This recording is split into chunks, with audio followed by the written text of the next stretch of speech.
의석을 정돈하여 주시기 바랍니다. 지금부터 제285회 노원구의 정례회 제2차 본회의를 시작하겠습니다.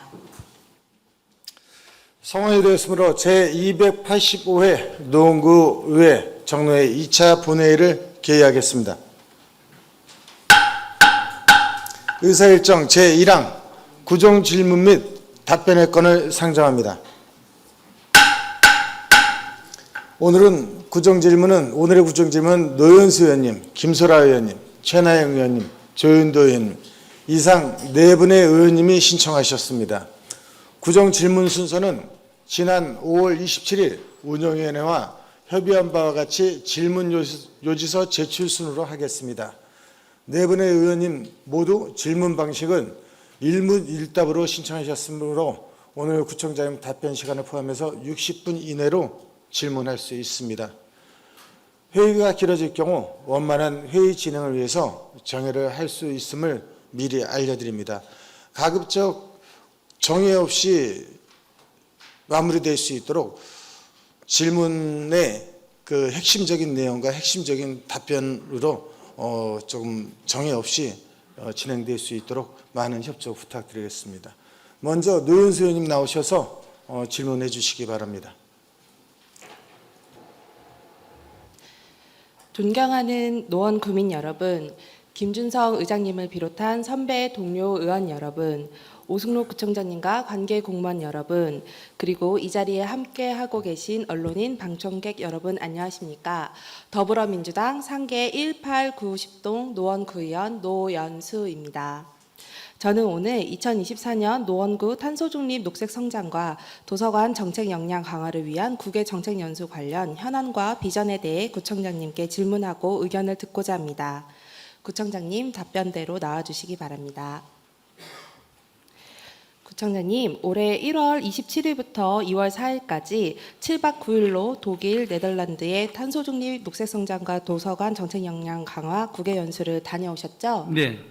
국외 연수 목적을 보면 노원구의 탄소중립 녹색성장과 공공도서관의 역할 확대에 대한 정책 동향 습득, 지속가능한 노원구를 위한 주거, 환경, 에너지 정책 및 도서관 운영 역량 강화, 부서간 및 사업 간 융복합 행정 추진 강화를 위한 직원 간 네트워크를 강화를 위해 가셨는데 목적 달성은 잘 됐다고 생각하시는지요? 네, 많이 배우고 왔고요. 예, 굉장히 생각보다 앞서서 선진적인 그런 제도들을 만들어서 기술 개발도 많이 돼 있고 저희가 좀 되게 부러웠고요. 많이 좀 도입했으면 좋겠다는 것들이 꽤 있었습니다. 네. 네. 그래서 하루 종일 놀고 싶은 문화예술 복합도서관이라고 소개되어 있는 네덜란드 델프트시 독센터를 방문하셨던데요. 방문하신 소감이 어떠셨나요? 예, 이거는 이제 저희도 최근에 다른 지자체에서도 이제 도서관 기능이 복합 문화 공간으로 바뀌고 있는 추세여서 여기서 오히려 벤치마킹을 했나 싶을 정도로 마른 도서관인데 거의 동네 커뮤니티 공간 같은 역할, 그러니까 도서관을 중심으로 한 주민들이 이제 다양한 계층의 주민들이 모여서 생애 주기별로 각종 프로그램이 있고 또 즐길 수 있는 공간이 있고 그리고 뭐 여러 가지 프로그램들을 운영하는 걸 보면서 저희도 좀 계속 이렇게 마을, 우리 중계 온마을 센터 같은 경우에 이제 그런 케이스긴 한데 거기는 도서관 중심은 아니어서요. 도서관을 중심으로 이렇게 한번 만들었으면 좋겠다. 그런 영감을 좀 얻고 왔습니다. 네. 본 의원이 흥미롭게 본 부분은 이곳에 갤러리 공간이 마련되어 책처럼 예술품도 대여한다는 것입니다. 서가 위쪽의 벽면을 갤러리로 활용해 지역 활동 예술가들의 작품을 전시하고 문화예술 작품의 전시와 대여 판매는 지역 문화예술단체에서 운영한다는 것이 인상적이었습니다. 우리 구도 미약하지만 노원 로로로 아트페어, 문화살롱 5120 등 청년 및 신진 예술가를 육성하는 정책이 있습니다. 이와 연계해서 지역 예술인의 작품을 구매하여 소장품을 확대해 나가고 구민에게 대여 및 우리구 산하기관 내에 전시하는 아트테리어를 실현해 보는 것은 어떨까요? 이는 예술인에게 창작 활동을 지속할 수 있는 밑거름이 되며 동시에 지역문화 발전에 기여하는 방안이 될 수 있습니다.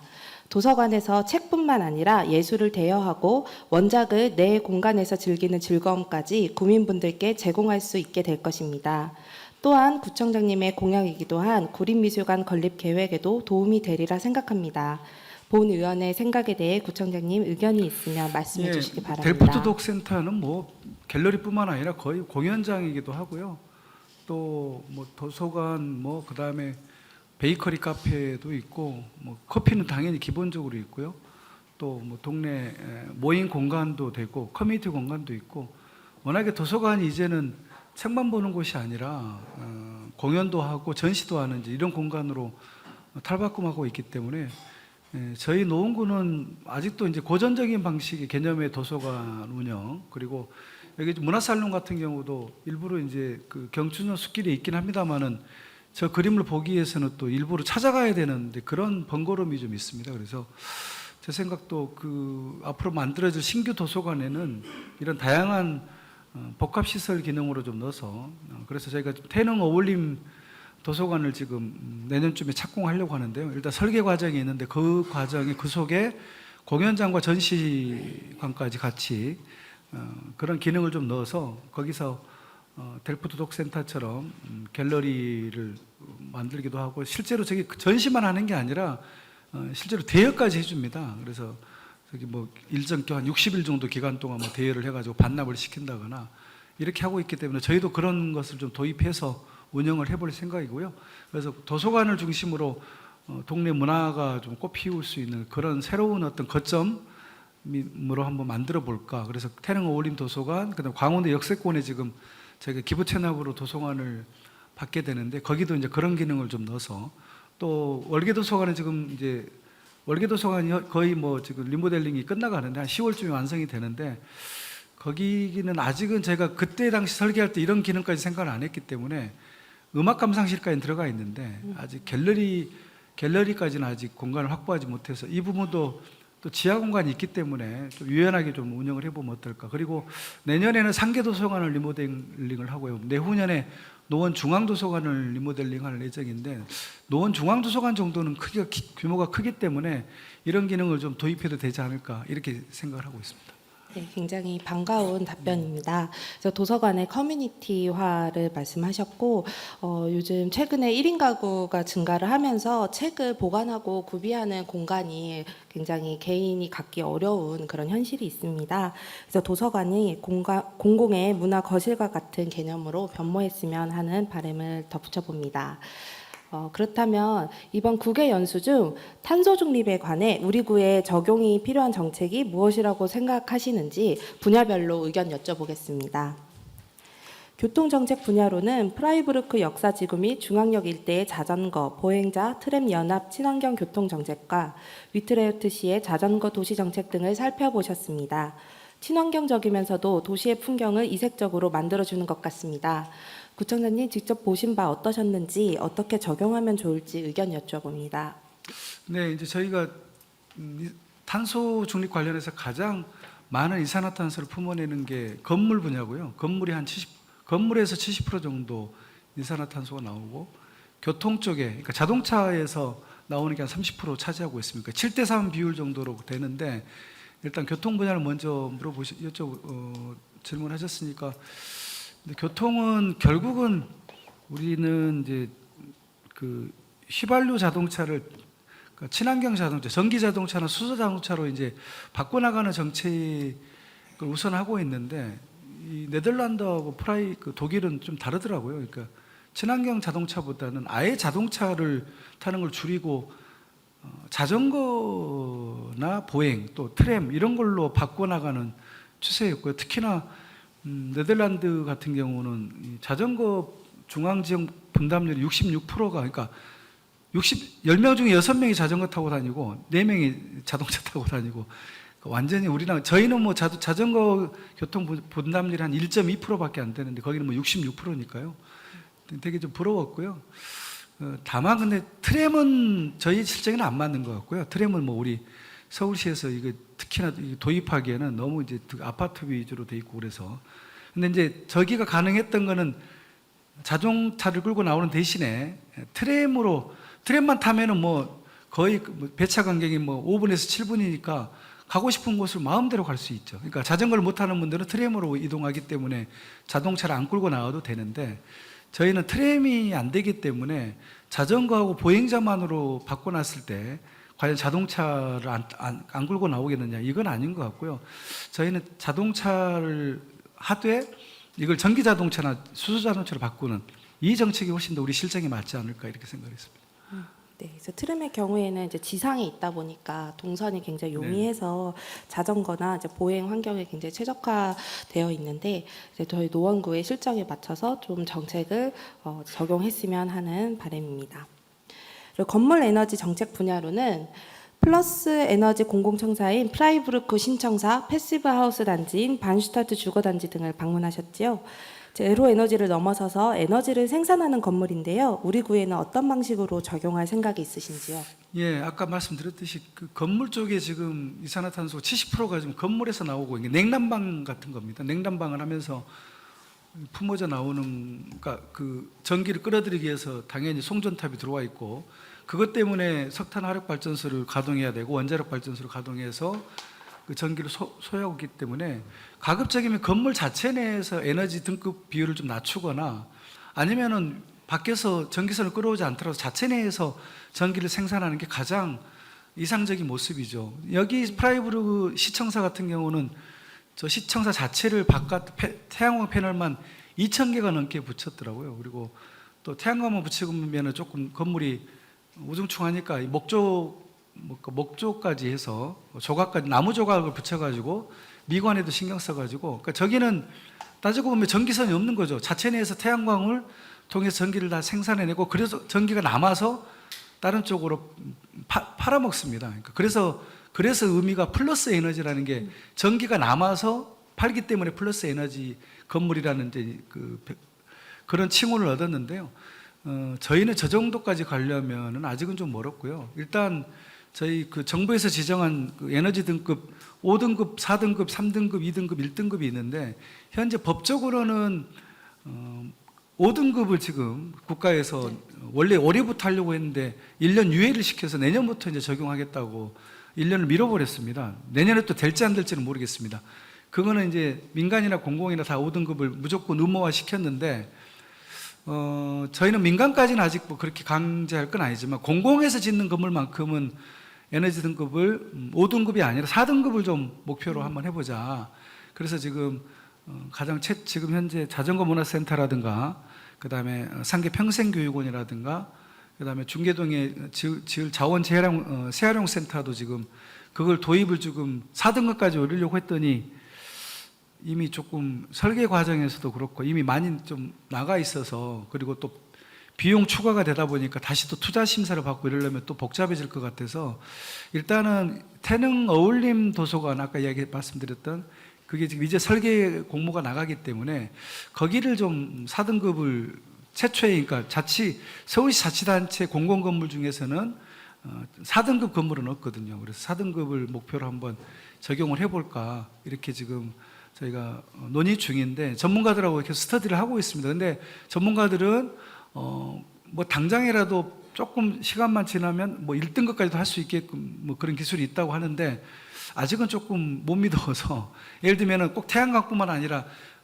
연료전지라든가 지열까지 이제 도입하면 그게 가능하다고는 하는데 일단 좀 초기 투자 비용이 좀 많이 들어서 그 부분이 조금 고민스러운데 일단 태릉을 어울린 도서관은 에너지 등급 4등급을 목표로 공공에서 먼저 치고 나가고 모델을 좀 보여야 이게 이제 우리 민간 쪽에도 이렇게 유도할 수가 있기 때문에 일단 그쪽으로 좀 4등급 공공기관의 에너지 등급 4등급 제로 에너지 빌딩 4등급 달성을 목표로 그렇게 한번 시범적으로 한번 해볼 생각입니다. 네.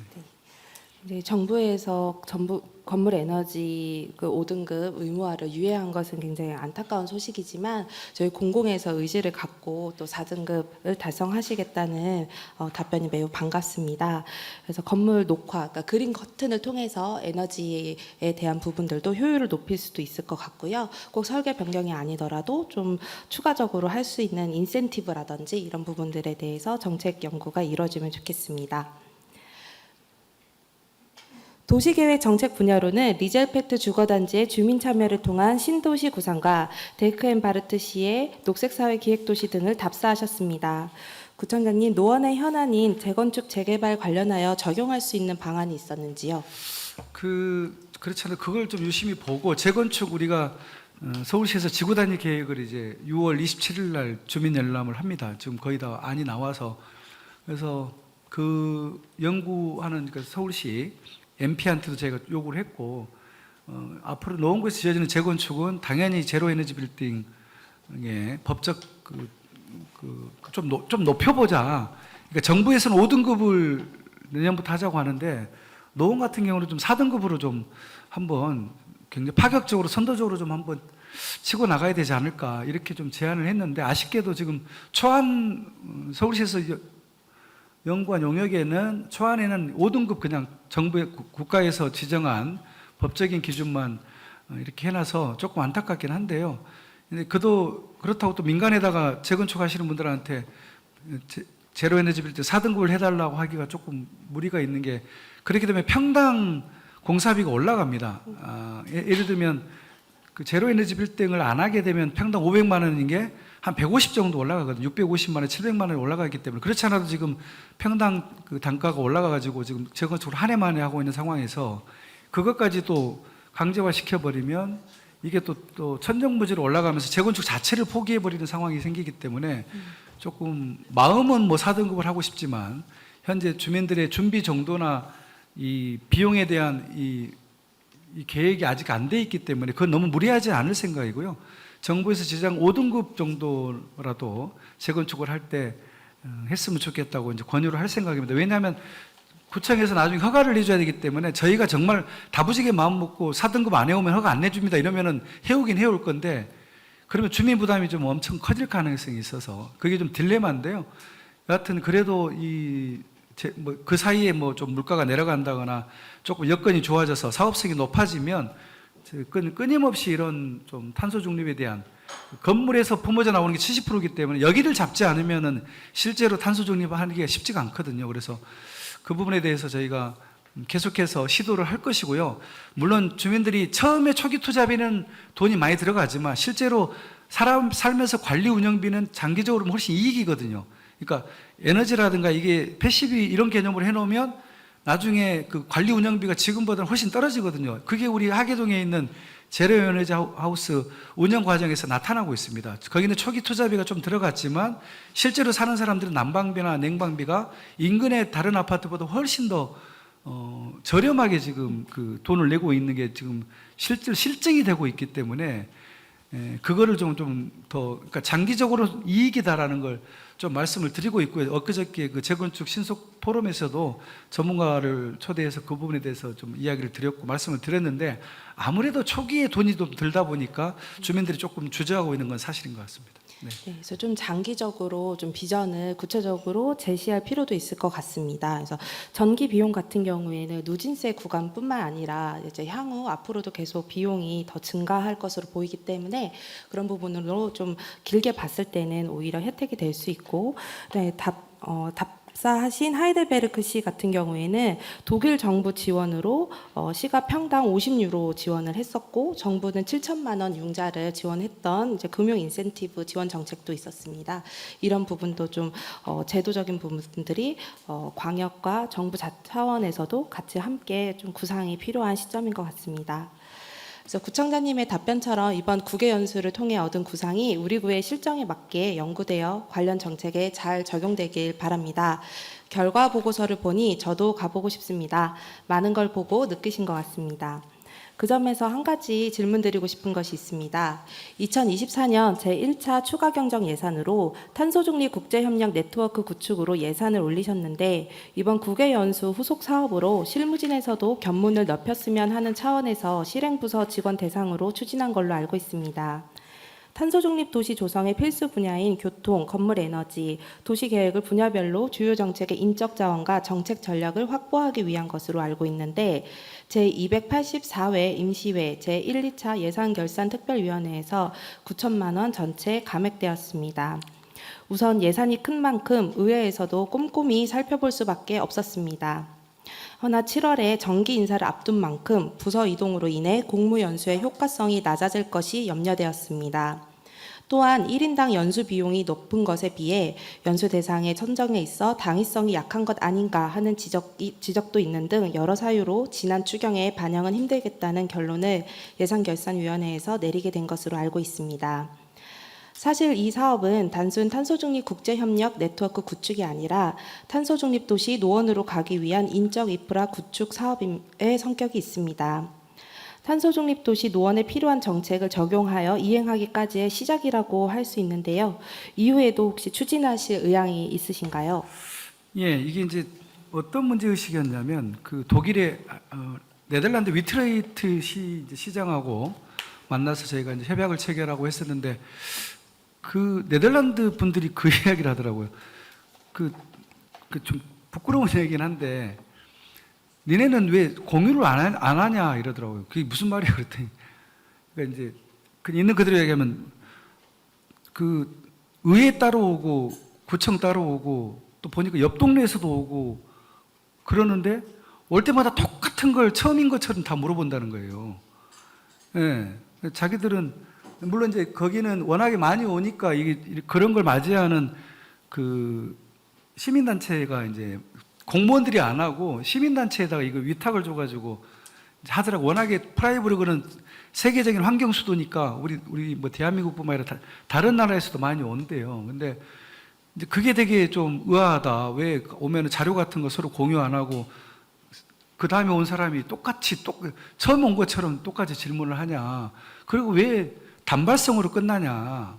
이게 한 번 보고 가서 될 문제가 아닌데 왜 이렇게 지속적으로는 안 하냐. 이제 이런 이야기를 좀 하더라고요. 그래서 제가 조금 당황스러웠고요.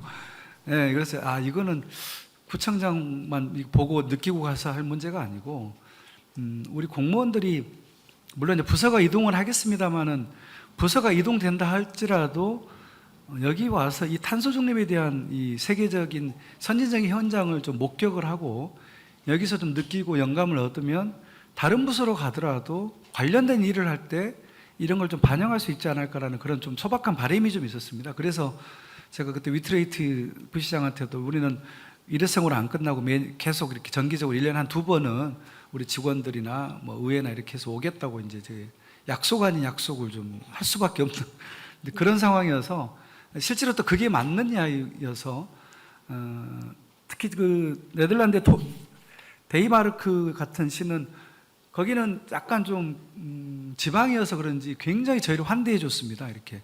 예, 그리고 막 시청사 앞에다가 무슨 현대자동차도 막 전시해 놓고 굉장하더라고요. 선진국인데 보통 이렇게 다른 나라에서 제3세계에서 오면은 그렇게까지 환영을 안 하는데 이제 굉장히 되게 인간적이었고요. 그러면서 계속 좀 교류를 했으면 좋겠다는 바람을 좀 피력을 해서 제가 이제 그동안에는 제가 열심히 세계를 다니면서 보고 와서 반영하면 되지 이렇게 생각했다가 그런 문제가 아니구나. 특히 탄소 중립 부분은 우리 노원구청 직원들이 1,500명까지는 아니더라도 주요 부서에 있는 사람들이 꼭 와서 견학을 하고 그런 마인드로 좀 무장을 해야 되겠다.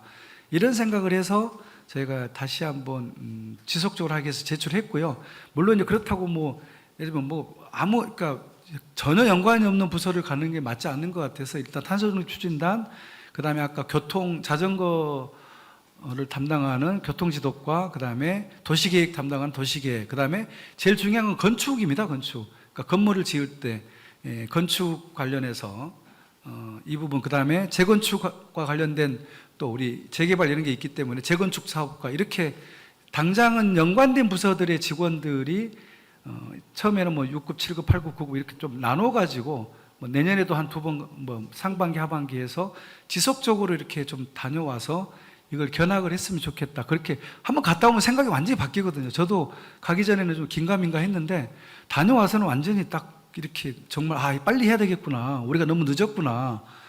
독일은 벌써 저렇게 앞서가고 있고 네덜란드는 말할 것도 없고 뭐 노르웨이 오슬로 같은 경우는 뭐 친환경 자동차로 100% 지금 바꾸고 있다고 이야기는 들려오고 그러니까 추가하면은 저는 노르웨이도 오슬로도 가야 된다고 생각하거든요.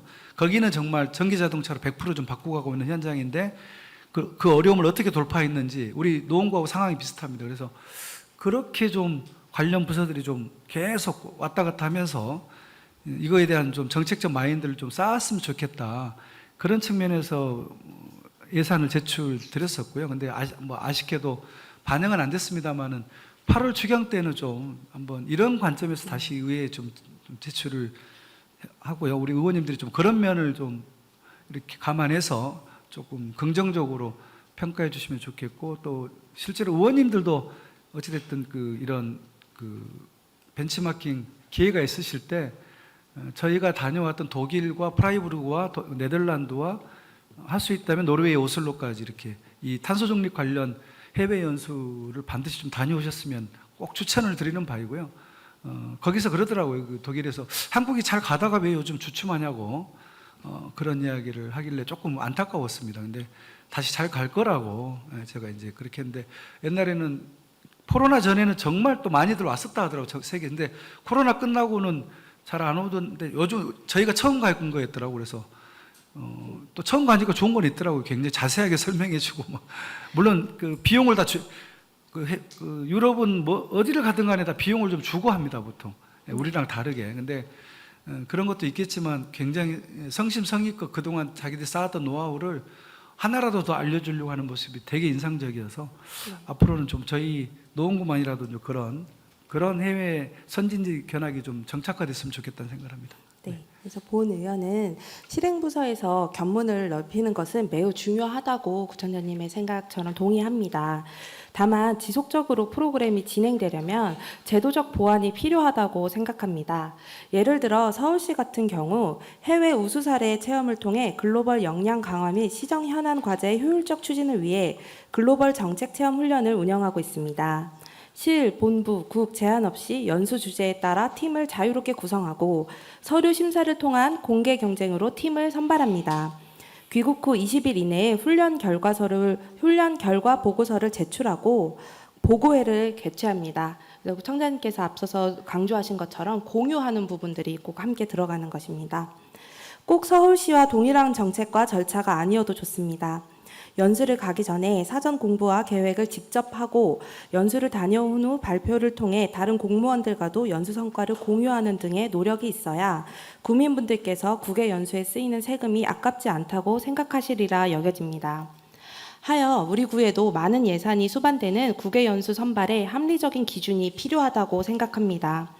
단순 직급별로 대상을 선정하는 것이 아니라 실행부서 직원들이 국외 연수에 적극적으로 참여하여 역량을 강화하고 향후 구정 현안 과제를 효율적으로 추진할 수 있을 것이며, 구민분들께는 국외 연수의 당위성에 대한 설명도 가능하다고 생각하는데 부총장님 생각은 어떠십니까? 예, 저도 이제 이 제도는 알고 있고요. 우리 노원구도 실제로 지금 글로벌 정책 체험을 하고 있습니다. 그러니까 배낭여행, 그러니까 옛날에 있었던 그 배낭여행이라는 이름으로 저희가 매년 30명 정도씩 하다가 올해 4월에 또 의원님들이 동의해 주셔가지고 70명까지 제가 이제 이거 보고 와서 좀 늘리자, 이렇게 자율적으로 좀 가서 물론 여기는 자부담이 좀 있습니다. 본인이 좀 한 절반을 대야 되고 절반은 우리 구청에서 대주는데, 그렇게 해서 이제 올해 한 70명 정도가 이제 다양하게 연수 주제를 잡아가지고 다녀와서 이제 보고서도 내기는 이런 제도가 서울시하고 같은 제도가 있습니다. 근데 이제 제가 이 연수의 한계는 뭐냐면, 그러니까 이 연수는 예를 들면 기관이나 시설 섭외하기 쉽지 않습니다. 그러니까 이제 우리가 해외 선진지를 가보면 누가 설명을 듣고 보는 것과 그냥 보는 거는 완전히 차원이 다르거든요. 근데 저희가 이제 기관 대 기관으로 이렇게 미리 좀 협조 요청하고 어디를 방문하고 또 관련된 부서 직원들이 가면 질의하는 질문의 질이 좀 달라집니다. 왜냐하면 관련 부서이기 때문에 관련된 내용을 계속 물어볼 수밖에 없는 거고, 그걸 저쪽이 나라의 단체에서 다 알아챕니다. 아, 이들은 이게 전문 분야에 있는 친구들이구나, 아니면은 그렇지 않은 친구들이구나, 그냥 이렇게 설렁설렁 하러 왔구나, 이걸 다 알거든요. 그래서 그런 면에서 이제 제가 이거는 딱 이렇게 정확하게 타겟을 삼아가지고 저희가 미리 섭외도 좀 하고, 이번에 가면 그 시청사 같은 데서 이렇게 브리핑을 해주거든요. 물론 민간에서 한다고는 하지만 직원들이 자유롭게 하면 그렇게 쉽지가 않습니다. 그냥 관광 유적지 정도만 돌아보고 올 가능성이 크거든요. 그래서 제가 이거는 조금 연수를 조금 특화해서 비용도 비용이지만 여하튼 좀 섭외 과정에서부터 그다음에 보고서까지도 충실하게 좀 할 수 있는 그런 연수가 특화된 연수가 좀 필요하다. 실제로 이것도 있지만 저희가 이제 또 하반기에 조금 제안을 드리려고 하는 게, 이제 우리가 강원도 역세권 개발이 올해 하반기 이제 시작을 하고, 또 바이오 단지가 지금 올해 기업 설명회를 이제 첫 1차 설명회를 성공적으로 했기 때문에 이곳을 어떻게 개발할 거냐, 광운대 역세권 개발을 하되 아파트만 짓게 할 거냐, 그러니까 이거에 대한 도심지 개발, 부심지 개발에 대한 또 그림을 그려야 되는데, 최근에 이제 도쿄의 사례가 굉장히 부각되고 있습니다. 도쿄가 곳곳에 이렇게 모리사라는 곳에서 이 좀 낙후된 시설들, 지역을 어떻게 부활시켰는지, 그게 이제 롯봉기 일스라든가 이런 게 있더라고요. 그래서 거기서 근무했던 분이 지금 현대산업개발 본부장으로 계신 분인데, 이분이 책을 하나 쓰셨어요. 도쿄의 빌딩이라고. 그래서 저희가 강연도 듣고 했는데 굉장합니다. 한 10년 사이에 17년 동안 어떻게 지속적으로 이 도시를 부활시키기 위해서 노력을 한 그 사례들이 있는데, 저는 하반기에 이 관련 부서들을 한번 보내고 싶습니다. 도쿄의 그 아부자다이라든가 최근에 떠가지고 굉장히 좀 핫한 곳으로 있는 곳인데, 이런 것도 좀 직원들이 가서 봐야 그 스토리를 또, 근데 그냥 가면 잘 못 봅니다. 휙 둘러만 보고 와가지고는 거기 내용의 스토리나 이런 거 알 수가 없습니다. 그래서 사전에 좀 공식적으로 좀 제안을 드리고 거기서 좀 설명도 해주고, 그렇게 견학을 좀 일반인들한테 개방 안 된 곳까지 좀 보고 이래야 훨씬 더 연수 효과가 있는 거라서, 이제 그렇게 좀 다양하게 우리 노원구의 발전과 관련된 그 것들을 주제로 해서 지금 관련 부서들이 좀 왔다 갔다 하는 그런 풍토가 좀 만들었으면 좋겠고요. 그걸 좀 또 좀 제안을 드리겠습니다. 그러면 좀 의회에서 조금 긍정적으로 좀 검토해 주시기를 부탁드리겠습니다. 아마 청장님과 의회의 고민 지점이 같은 것 같습니다. 어떻게 하면 국외 연수 비용이 효율적으로 쓰일 수 있고 그 결과가 노원 구민분들에게 어떻게 돌아갈 수 있을 것인가에 대한 고민을 하고 있는 건데요. 그래서 8월 추경에 올리실 때에는 저희 지난 추경 때하고는 좀 다르게 계획과 보고서와 성과 공유까지 부서에서 직접 하는 것을 좀 준비를 해서 절차적으로 좀 보완을 해서 올려주셨으면 하는 바람이 있습니다. 네. 네, 그래서 탄소 중립에 대한 구청장님의 열정을 느낄 수 있는 시간입니다. 우리 구가 탄소 중립 선도 도시의 역할을 잘 해나갈 수 있겠다는 기대가 됩니다. 부총장님, 혹시 올해 11월에 부산에서 플라스틱 국제협약 체결을 위한 제5차 정부 간 협상위원회가 열리는 것을 알고 계신지요? 아니요, 처음 들었습니다. 네. 정부 간 위원회? 정부? 네. 국제위원회입니다. 국제회의가 열린다는 네, 건가요? 국제회의를 부산에서 열리게 됩니다. 플라스틱으로 인한 위기를 종식하고자 국제 플라스틱 감축 정책 방향을 수립하기 위한 마지막 정부 간 협상위원회로 매우 중요한 행사가 될 것입니다. 제4차 정부 간 협상위원회가 지난 4월 캐나다 오타와에서 열리는 동안 지구온난화로 위협받는 피지와 바누아투 등 태평양 3나라들을 비롯한 20여 개 나라는 선언문을 발표하였습니다. 플라스틱 오염에 대한 국제적 법 구속력이 있는 수단을 개발해야 하며 1차 플라스틱 폴리머의 생산을 억제해야 한다는 취지였습니다. 이 지점에서 저는 우리 구의 정책을 떠올리며 마음이 불편할 수밖에 없었습니다. 힐링 냉장고는 폭염에 대응하고자 지속되고 있는 사업으로 구민의 만족도가 높은 사업이라는 것도 잘 알고 있습니다. 하지만 본질적으로 탄소 배출이 기후위기의 가장 큰 원인이기에 이를 억제하고자 탄소 중립을 실현하려고 다분히 노력하는 우리 구의 모습과 상충되는 지점이 있습니다. 힐링 냉장고에서 매일 약 7만여 개의 페트병을 배출하며 30일 동안 지속한다고 하면 210만여 개의 페트병이 나옵니다. 페트병을 재사용하여 의류로 만든다고 하지만 현실적으로 수거도 어려울 뿐더러 앞서 선언문에서도 나와 있듯 1차 생산부터 줄이는 것이 가장 좋은 방법입니다. 힐링 냉장고를 시작할 당시와는 달리 해마다 기온이 오르고 기후위기가 눈앞에 펼쳐지고 있는 지금에는 탄소 중립을 실현하는 데에 정책 우선순위를 두어야 할 때입니다. 우리에게는 페트병에 담긴 물 외에도 대안이 있습니다. 공공 음수대를 확대하고 텀블러 사용을 권장해야 합니다. 인류가 생존할 수 있는 지구 환경을 위해 탄소 중립에 강력한 드라이브를 걸어야 하는 때입니다. 그러한 마음으로 청장님도 국외 연수를 다녀오시고 고민이 깊으신 것 아닌지요? 향후 힐링 냉장고 사업의 방향에 대해 의견 듣고 싶습니다. 그러니까 이제 그게 탄소 중립도 중요하고, 제가 지난번에 말씀드렸듯이 그 힐링 냉장고 생수는 재난 상황으로 보는 겁니다. 그러니까 폭염 특보가 내려졌을 때, 또 올해는 또 더위가 일찍 찾아온다고 하고 기온도 올라간다고 하는데, 그러니까 거기와 이제 좀 상충되는 부분이 있어서 어디에다 주안점을 둘 것이냐 이렇게 보는 것이고요. 저는 다 중요하지만 그 뭐 1년 내내 우리가 힐링 냉정을 한다면 당연히 그건 비판받아 마땅하지만 재난 상황으로 보기 때문에 그때 폭염 기간 동안에 운영하는 부분에 대해서는 그때는 재난 상황에 대비하는 게 저는 조금 더 정책적인 우선순위가 높다고 생각을 했습니다. 그 생각이 지금도 변함이 없고요.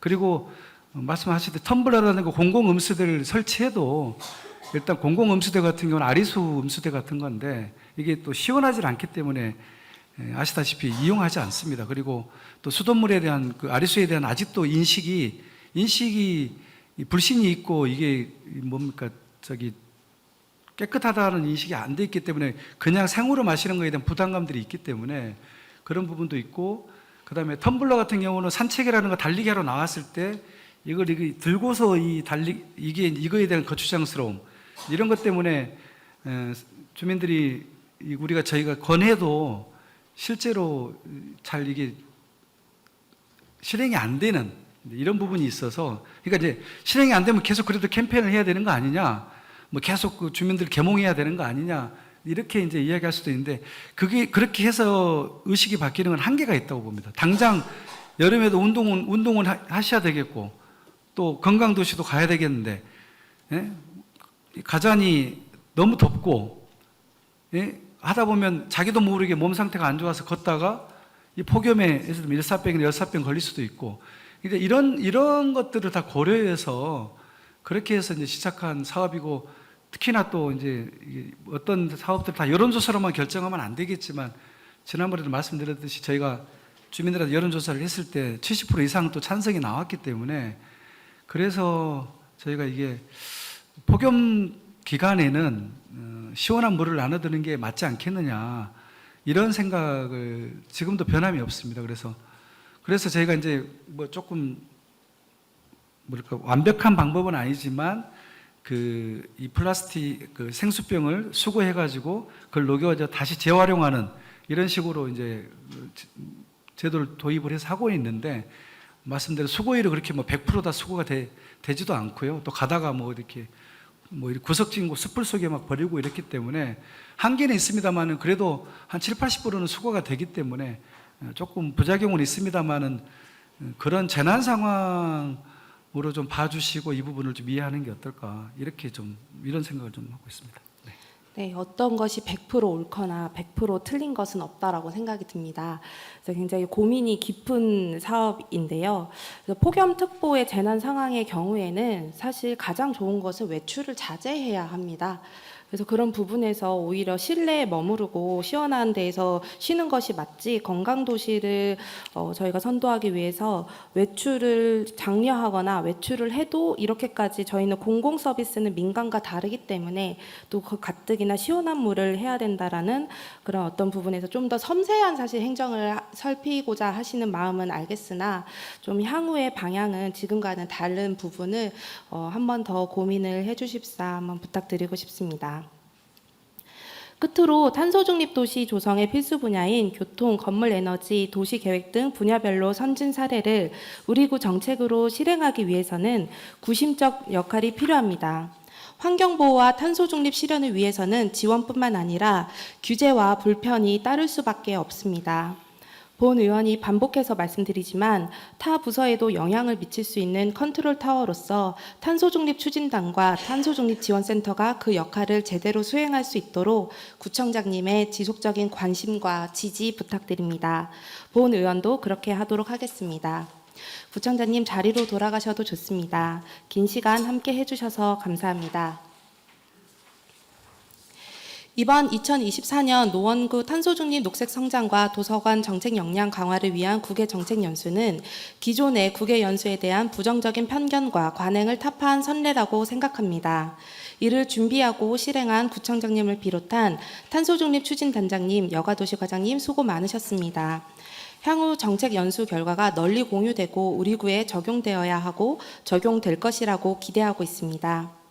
우리 구가 진정한 문화도시 노원으로 거듭나려면 탄소중립도시 노원을 위한 거대한 전환을 꿈꾸고 이를 실현하는 자치구가 되어야 합니다. 이를 위해 구청장님의 지혜로운 행정을 기대하며 이상 구정 질문을 마무리하겠습니다. 감사합니다. 노현수 의원님, 오승록 구청장님 수고 많이 하셨습니다. 다음은 김설아 의원님 나오셔서 질문해 주시기 바랍니다.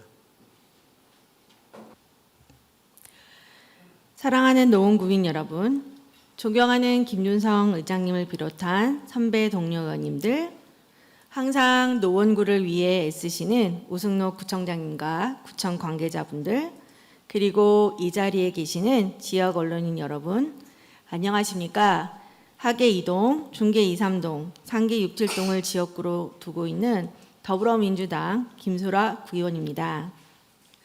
오늘로 의회 배지와 명찰을 착용한 지 713일차 되는 날입니다. 그래서 그동안 이 자리에서 말씀드렸던 사항 중 노원 구민의 안전과 직결된 사항에 대해 구청장님께 질문을 드리고자 합니다. 오승록 구청장님은 앞으로 나와주시길 바랍니다. 구청장님, 최근에 창동 차량기지 일대 바이오 클러스터 조성 관련해 기업 설명회를 성공적으로 마치시고 광운대 역세권 개발 사업 관련 HDC 현대산업개발과 업무 협약을 체결하고 현대산업개발 본사 이전까지 확정짓게 되신 것 축하드립니다. 앞으로도 잘 부탁드립니다. 네. 네, 구청장님, 올해 노원 자원해수시설 관련해서 서울시에서 보낸 이런 공문이나 내용을 보고받으신 적이 있으신가요?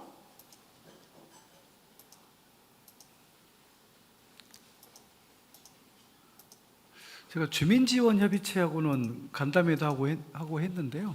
예. 이게 서울시에서 이게 저희 노원구로 보낸 건가요? 네, 이거는 노원 자원해수시설 14기 주민협의체한테 내린 공문입니다. 예, 아니 구두로만 들었고요. 이렇게 보고서 이렇게 공문으로 본 적은 없습니다. 네. 이 공문은 노원 자원해수시설의 제14기 노원 주민협의체 첫 회의 때 받은 회의 자료입니다. 여기에 첨부된 내용엔 서울시가 노원 자원해수시설 주민협의체 위원장에게 가동률 지속 감소로 향상 대책이 필요하니 대책을 마련하라라는 요지의 내용으로 첨부 자료에는 노원 자원 해소 시설의 공동 이용 확대 추진 경과와 추가 반입을 해도 소각장 성능에는 문제가 없다는 적정 소각량 검증 결과와 타 자치구 폐기물 추가 반입 시 들어오는 반입금에 대한 내용이 들어가 있습니다. 구청장님, 지난 제282회 정례회 구정질문 답변에서 타 자치구 폐기물 추가 반입은 불가하다라고 말씀하셨어요. 혹시 그렇게 말씀하신 이유가 있으신지요? 아니, 아무래도 이제 지금 7개 자치구, 6개 자치구, 저희까지 6개 자치구를 쓰레기를 반입해서 소각을 하고 있는데 어찌됐든 하나 더 늘게 되면 어찌됐든 이 기계에 미치는 영향도 있고 그리고 이게 굉장히 만들어진 지 오래됐습니다. 그래서 노후화됐기 때문에 그런 부분에서 좀 지장이 있다고 생각을 했고요. 또 들어오게 되면 당연히 주변 주민들의 불안감이 커질 것이기 때문에 그런 부분에서 주민들이 합의와 동의 없이는 더 이상 타 자치구 쓰레기가 더 추가로 반입되는 것은 그건 반대한다라고 이야기를 했습니다. 네, 맞습니다. 추가 반입을 절대로 할 수 없는 이유 중에 하나가 방금 말씀하신 노원 구민의 안전 문제가 걸려 있기 때문입니다. 위에 보시는 자료는 2022년 한국환경공단에서 실시한 기술진단 보고서입니다. 서울시는 4개의 자원회수시설을 효율적이고 안정적으로 운영되게 하기 위해서 정기적으로 기술진단을 진행하고 있습니다. 기술진단 내용을 살펴보면 노원 자원회수시설 소각로는 소각시설 발열량 초기 설계가 낮게 되어 있어 성상, 즉 쓰레기 종류가 변함에 따라 발열량이 갑자기 높아지면 위험하므로 투입량 조절이 필요하다라고 되어 있습니다. 그래서 기술 진단 결과 이론적 적정 소각량이 설계 용량 대비 65%로 진단되어 있습니다.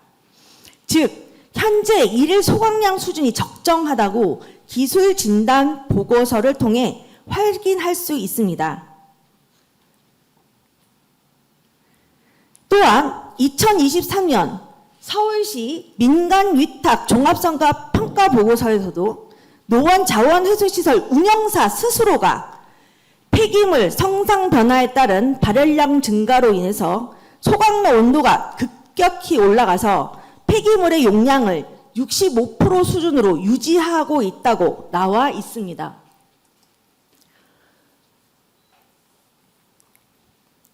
총장님, 혹시 이 뉴스 기억나십니까? 네, 기억납니다. 네.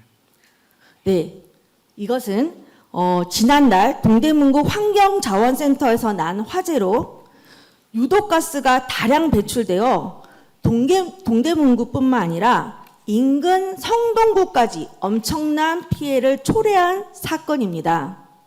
무려 21시간 만에 진화가 되었다고 합니다.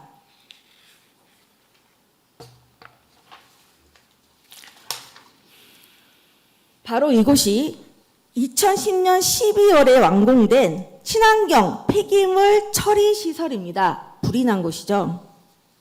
그럼 저희 노원 자원 회수 시설은 과연 몇 년에 완공이 됐을까요? 보시는 바와처럼 1997년 1월입니다.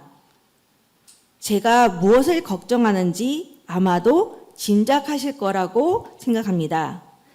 관련해 구청장님께 두 가지 질문 드리겠습니다. 서울시의 무리한 자원회수시설 가동률 향상 요구에 따른 우리 노원구 차원의 대비책은 무엇인지, 또 지난번 보여드린 공동이용협약 불공정 거래건에 대한 현재 자치구 차원의 지원 대책은 무엇일지 궁금합니다. 답변 부탁드립니다. 예, 그 공동이용 협약이 지금 우리 노원도 있고 강남도 있고 그다음에 양천도 있고 그다음에 마포도 있는데요. 실제로 저희가 이제 저희 차원에서 자료 확보는 뭐 불가능했고요. 아무래도 서울시 이제 자료다 보니까 서울시 의원을 통해서 확보한 자료에 따르면 실제로 불공정하게 저희가 체결되어 있는 걸 확인했습니다. 그러니까 예를 들면 양천, 강남이나 양천 같은 경우는 모든 구가 조금씩 이렇게 협약 특별 출연금을 좀 냈었습니다. 그러니까 예를 들면 강남 같은 경우는 7개 구가 연 16억씩 그러니까 출연금을 냈는데, 우리 노원구는 어찌된 일인지 6개 구 중에 동대문구만 유일하게 일시금으로 11억 원만 내고 다른 구는 내지 않고 있습니다. 예를 들면은 그러니까 전체 구가 6개 구에서 쓰레기가 들어오는데 동대문구만 11억 내고 나머지 구는 돈을 안 내고 있다는 거죠. 근데 양천구는 모든 구가 다 출연금을 내고 있더라는 거죠. 강남도 마찬가지고요. 그래서 이걸 최근에 저희가 이제 그 자료를 통해서 확인을 했고요. 한마디로 굉장히 오랫동안 노원구 주민들만 그러니까 불공정 협약에 의해서 그동안 저희가 당연히 누려야 할 권리를 행사하지 못했다는 게 좀 확인이 됐습니다. 굉장히 개탄스러운 일이고요. 굉장히 이게 분노할 만한 일입니다. 그러니까 이거를 어떤 사연이 다 물론 그 주민지원협의체가 그동안에 이제 협의체 위원들이 그걸 제대로 이제 분석하거나 물론 이제 자료를 확보하는데 어려움이 좀 있었겠죠. 근데 거기서도 문제고, 물론 가장 이거를 불공정하게 했던 서울시가 가장 원천적인 문제지만 저희 노원구청도 책임을 자유로울 수 없습니다. 이거에 대해서 어찌됐든 자료를 입수해서 그 4개 소각장과 분석을 해가지고 조금이라도 우리가 불평등한 그런 협약이었다면 진작에 문제 제기를 해서 이걸 바로 잡았어야 됩니다. 근데 의원님께서 지난번에 제기하시면서 이게 이제 그때 저희도 이제 부랴부랴 이렇게 확인하고 자료를 입수하면서 이제 확인된 사실이어서요. 굉장히 저도 이제 행정의 책임자로서 굉장히 이 임무를 좀 방기했다는 생각이 들고 굉장히 부끄럽습니다. 되게 이걸 왜 이 지경에 되도록 방치해 뒀는지 그래서 지금이라도 이제 이걸 알았으니까 이걸 바로 잡는 게 가장 시급한 일이고요. 이게 바로 잡히지 않는 상태에서 우리 노원의 다른 자치구 쓰레기를 더 반입한다. 그건 있을 수 없습니다. 이게 기본적으로 먼저 비정상을 정상화 시켜놓고 그 다음에 뭐 추가로 반입을 하는 부분을 의논해야 되고 또 추가로 반입하는 부분도 아까 의원님께서 말씀하셨듯이 과연 지금의 소각시설의 기술적인 부분을 봤을 때 이게 더 들어와 가지고 발열점이 올라갔을 때 이게 과연 감당해낼 수 있겠느냐. 현재 아까 환경공단의 자료에 의하면 65%가 적재라고 했는데 지금 딱 66%거든요. 그러니까 지금이 딱 적당한데 여기에 다 타스러기 하나만 더 들어와 보면 이게 더 높아져 버릴 텐데 가동률이. 그러면 이 기기에 전반적으로 안 좋은 영향을 미칠 텐데 이 부분도 감안을 해야 되기 때문에 다만 서울시는 지금 환경공단의 자료보다는 자기들이 분석한 거에 의하면 80% 이상까지 가동을 해도 괜찮다. 이렇게 얘기를 하고 있는데 그거는 당연히 서울시는 그렇게 이야기할 수밖에 없을 것이고 그걸 믿을 수가 없습니다. 운영하는 운영사에서 자기들이 자체 용역을 해가지고 80% 가능하다 이렇게 한 걸 저희가 어떻게 믿겠습니까? 저는 이거를 좀 검증 제3자, 그 국가기관이 됐든 객관적인 그런 검증기관에 맡겨가지고 기술적인 부분도 따로 점검하고 그리고 아까 얘기했듯이 불공정하게 체결된 협약을 개정하는 것도 필요하고 이 투트랙으로 가야 된다고 생각해요. 그러고 나서 그 쓰레기 반입을 또 해도 될지 안 해도 될지 그때 가서 의논해야 되지. 지금은 서울시가 어떤 입장이냐면 반입 쓰레기를 받아주지 않으면 뭐 기존의 협약을 뭐 변경할 생각이 없다. 이거는 굉장히 횡포죠, 횡포. 그 있을 수 없는 일입니다. 그래서 이거는 당연히 국회, 뭐 서울시하고 서울시 의회나 이렇게 서로 협업해서 이 부분을 조금 문제 제기하고 바로 잡아 가야 된다고 생각합니다. 네. 네, 네. 오늘 시정 질의가 있다는 걸로 알고 있습니다. 네, 서준호 의원님께서 이와 관련한 시정 질의를 통해서 이 불공정 계약이나 저희 노원의 그 자원회수 시설의 노후화로 인해서 추가 쓰레기 반입은 불가능하다라는 걸 조금 더 한 번 더 말씀하신다고 들었는데요. 조금 첨언을 드리면 서울시가 주장하는 80%에 대한 공정은 저희가 소각로가 2개가 있습니다. 그런데 소각을 가동할 때 대부분 동시에 소각로를 가동합니다. 그런데 여기서 말하는 주장은 하나를 열흘 동안 떼고 또 하나를 열흘 동안 뗐다는 겁니다. 다시 말해서 2개를 동시 가동을 했다는 뜻이 아닙니다. 어느 곳에서 동시 가동을 하지 않고 하나 떼서 괜찮다, 이거 하나 떼니까 괜찮다 이렇게 말할 수 있겠습니까? 그리고 쓰레기가 열흘만 옵니까? 매일매일 쓰레기는 반입이 되고 있죠. 실제적으로 계속 반입되는 상황 속에서 지금 현재 소각로 상태는 대단히 안에가 많이 녹았고 위험한 상태. 저희가 원래는 1kg을 뗐을 때 1800칼로리 정도를 버틸 수 있는 걸로 설계가 되어 있는데 현재 쓰레기가 매우 다양한 형태로 변형되어 있고 그걸 일일이 다 봉투를 뜯어서 볼 수 없기 때문에 투입을 했을 때 그 갑자기 솟아오르는 온도가 현재는 3400도씨까지 올라간답니다. 그러면 당연히 보일러 안에 있는 내부 것들이 녹아내리고 터진다는 소리입니다. 과열되면 폭발을 할 수 있다는 거예요. 지금 그런데 서울시는 더 떼라라고 합니다. 이유는 수도권 매립지가 포화 상태라서 더 이상 매립할 수 없기 때문입니다. 이런 부분들을 지금 노원의 구민들한테 지속적으로 압력을 가하고 있다는 부분입니다. 이런 부분들을 지금 저희가 이렇게 공개적으로 이야기를 하고 있는 거고요. 이 또한 이걸 이제 지금 구청장님께서 현실적인 부분들을 조금 더 많이 얘기를 하고 계시는 부분이라는 거 한 번 더 보충 설명드리겠습니다. 네, 지금 이 부분에 대해서 지난 구정질의 이후에 구청장님께서 대비를 많이 하신 것 같으니까 조금 마음이 조금 놓입니다. 예, 말씀하셨던 부분에 대해서 철저하게 잘 대비해 주시길 부탁드립니다. 네, 다음입니다. 네. 이곳은 제가 281회 임시의 5분 발언을 통해 지적했던 곳인데요. 구청장님 이곳 어딘지 기억나십니까? 네, 알고 있습니다. 네. 예. 다행히 내비게이션은 중계역에서 중랑천 환경센터로 진입한다고 하면 경로를 녹청교를 건너 유턴하는 내용으로 안내를 하고 있었습니다만 그래도 여전히 그 녹청교 초입 교통지도 간판은 작년하고 동일하게 아주 작게 좌회전 불가 표시를 하고 있습니다. 근데 구청장님, 이 좌회전 표시가 없는 교통 표지판으로의 교체는 좀 어려울까요? 그런데 이제 경찰서하고 좀 얘기를 해야 되는 거여서요. 저희가 그냥 현수막으로 크게 걸어야 되지 않을까 싶습니다. 예, 저거 뭐 기다리다가는 하세울인 것 같아서요. 그리고 지금 현재 그 동부가전도로 확장공사 때문에 지금 바닥이 계속 뭐 이렇게 변화가 있고 그래서 그것까지 기다리다가는 안 될 것 같아서 제가 최근에 그러니까 우리가 현수막을 걸어서라도 좀 크게 해서 눈에 확 띄게 해서 그렇게 좀 잘못 진입하는 경우가 계속 있기 때문에 그 부분을 그렇게 좀 고치자고 좀 했습니다. 네. 네, 감사합니다. 예전 워터파크 자리에 노원 모범택시 운전자회를 비롯해서 여러 단체가 상주에 계시던데 보니까 여전히 나가는 출구 표시가 없었습니다. 막다른 길이 나가도 여전히 이제 어디로 갈지 헤매게 되더라고요. 제가 이틀 전에 점검을 나간 곳인데요. 혹시 청장님 여기도 출구 표시나 이정표 표지판 설치가 불가한지? 아니, 불가하지 않습니다. 이거는 저희가 뭐 거의 관리하고 있는 거여서요. 당연히 눈에 띄게 이제 바닥에다가 보통 하는 걸 생각했는데 이게 이제 자꾸 바닥에 이것도 좀 눈에 잘 안 띄고 그래서 뭐 저쪽 아까 제가 최근에 펜스를 설치했거든요. 이제 네. 서로 이제 또 미관상 안 좋아서 뭐 그런 뒤쪽에다 하든가 해서 예를 들면 막다른 길이라든가 이런 걸 좀 표시를 좀 강화를 좀 하도록 하겠습니다. 네. 네, 감사합니다. 네, 그래도 다행인 건 이렇게 차단기, 그다음에 가림막, 볼라드를 설치해서 더 이상 역주행을 하는 일은 없었다는 점, 네, 이거는 대단히 감사드립니다.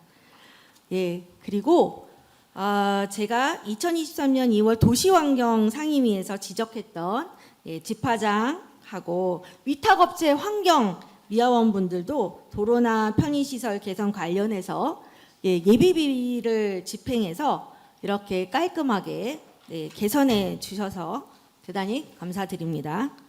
네, 구청장님, 앞으로도 이렇게 일하시는 분들을 위한 안전과 복지에는 예비비를 투여해서라도 챙겨주실 거죠? 네, 이거는 되게 저희가 그때 지적사항이 굉장히 뼈아팠고요. 되게 부끄러운 일입니다. 이게 저희가 민간 위탁을 줬다고 뭐 거기다 맡겨버렸었는데 이렇게 엉망으로 정말 관리되는 걸 처음 알았었고, 익히 또 알고 있었어도 그에 대한 대책을 세우지 않았다라는 그런 무감각, 우리 구청 조직의 그런 어떤 시스템에 대해서 심각한 좀 경종을 울렸던 사안입니다. 그러니까 실무자들은 아마 알았을 겁니다.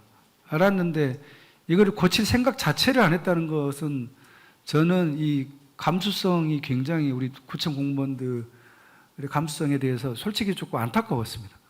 예, 이건 보면은 어찌됐든 담당이었더라면 당연히 고치자고 제안을 했었어야 되는 거고, 민간 위탁의 예산을 책정을 할 때 이런 비용까지 좀 책정을 해서 했었어야 되는데 무심하게 그냥 보아 넘겨버린 이런 모습이었고요. 또 혹시 다른 업무를 하면서도 이렇게 되지 않을까 솔직히 좀 걱정스럽기도 해서 저희가 좀 전체적으로 공유를 했고요. 또 이 의회에서도 이렇게 공론화됐기 때문에 많은 직원들이 또 이걸 보고 있기 때문에 앞으로 각자 분야에서 좀 이런 일들이 재발하지 않도록 조금 우리 직원들이 좀 경각심을 가졌으면 좋겠다. 그런 의미에서 우리 의원님께서 적절한 문제 제기를 또 현장에서 발로 뛰시면서 이렇게 해주셔가지고 그 점 굉장히 고맙게 생각을 합니다. 네.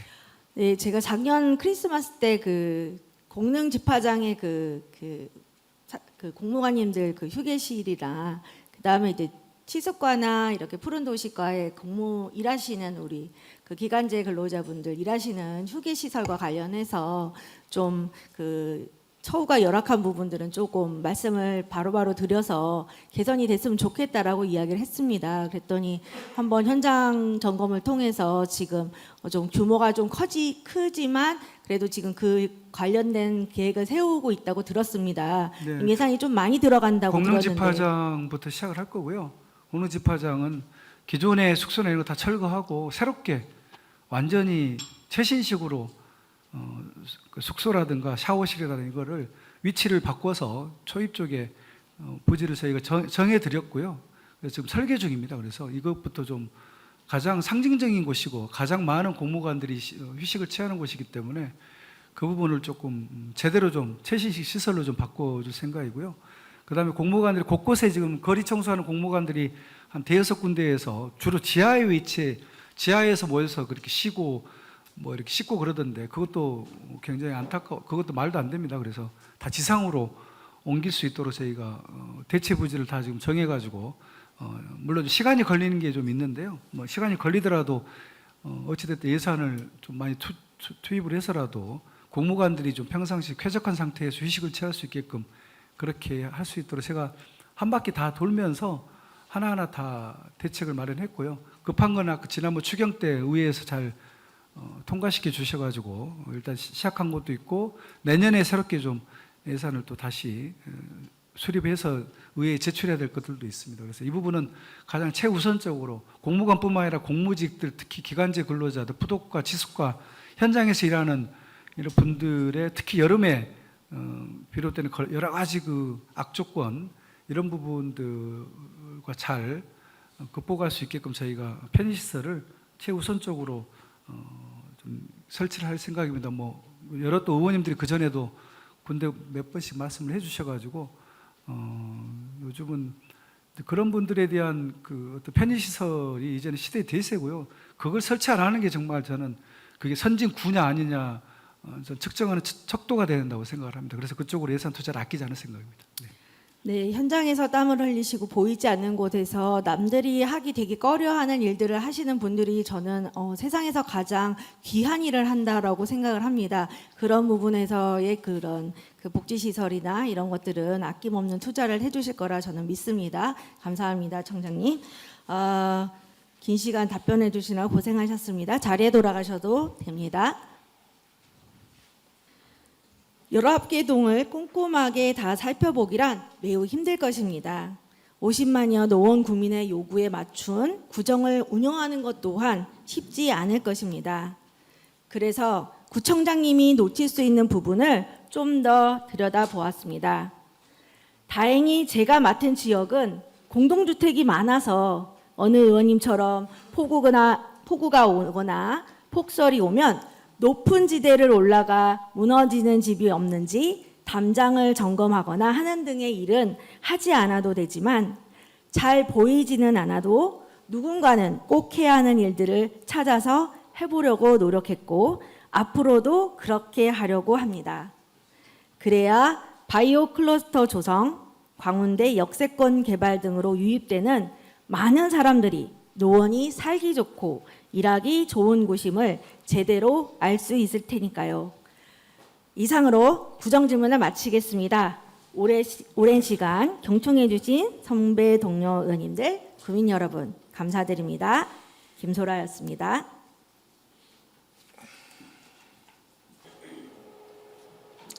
김소라 의원님, 오승록 구청장 수고하셨습니다. 다음은 최나영 의원님 나오셔서 질문해 주시기 바랍니다. 네.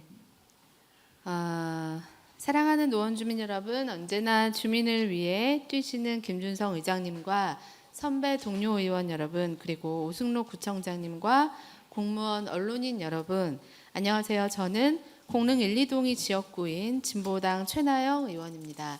오늘 구정질문 시작하겠습니다. 오늘 구정질문은 두 가지 주제로 진행하겠습니다. 첫 번째는 골목상권 보호에 대한 노원구의 입장에 대한 것이고 두 번째는 교육 공공성 강화를 위한 노원구의 노력에 대한 것입니다. 우선 첫 번째 주제에 대한 말씀을 드리도록 하겠습니다.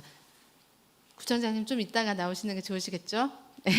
오래 서 계셨으니까 먼저 몇 가지 말씀드리고 잠시 후에 답변대로 나오시면 되겠습니다. 현행 유통산업발전법은 기초단체장, 즉 구청장이 대형마트의 의무휴업일을 지정하고 영업시간 제한을 할 수 있도록 되어 있습니다. 이는 12년 전에 대형마트들이 등장하고 골목상권, 전통시장이 잠식되고 노동자들의 건강권이 위협받는 문제를 극복하고자 그리고 건전한 유통질서를 확립하기 위해서 12년 전쯤 우리 사회에 만들어진 제도입니다. 이에 따라 우리 구에서는 서울특별시 노원구 유통기업 상생발전 및 전통상업보존구역 지정 등에 관한 조례 13조에 관련 제한과 휴업일을 지정하고 있습니다. 또한 지정의 목적을 건전한 유통질서 확립, 근로자의 건강권, 대규모 점포와 중소유통의 상생 발전을 위해라고 명시하고 있습니다. 이제 부총장님 답변대로 나와 주시겠습니까? 예, 구청장님 제가 앞서 말씀드린 조례와 관련 의무 휴업 지정 및 영업시간 제한에 대해서 다 잘 알고 계시죠? 네, 예, 알고 계실 거라고 알고 있고 작년에 설문조사를 한번 진행을 했었던 걸로 알고 있는데. 네, 그 이마트 이마트 이제 영업 예. 그 일요일에도 할 수 있게 뭐 자꾸 이제 언론에서 그때 어느 지방에서 대구인가 어디서부터 이제 그게 시작이 돼가지고 네, 맞습니다. 자꾸 이제 기자들도 물어보고 아무래도 이게 좀 이슈화 될 것 같기도 해서 사전에 좀 조사 차원에서 한번 해본 적이 있습니다. 예. 반대가 훨씬 많이 나왔습니다. 예. 예. 현재 우리 구 의무 휴업일은 둘째, 넷째 일요일이고 그리고 영업 시간도 0시부터 10시까지 규제 시간이 존재하고 있습니다. 매월 이틀만이라도 그러니까 그 전까지는 일요일에 쉬는 날이 없었고요. 마트 노동자들은 그리고 일요일에 많은 사람들이 대형마트에 가서 장을 보았기 때문에 재래시장이나 골목 상권이 위협받고 있었던 상황 하에서 월 이틀이라도 그것으로부터 유통 질서를 확립하고자 만든 제도였습니다. 그리고 특히나 이제 대형마트에서 일하는 노동자들에게는 일요일에 쉬는 날을 만들어서 좀 건강권을 지키도록 하자는 취지였지요.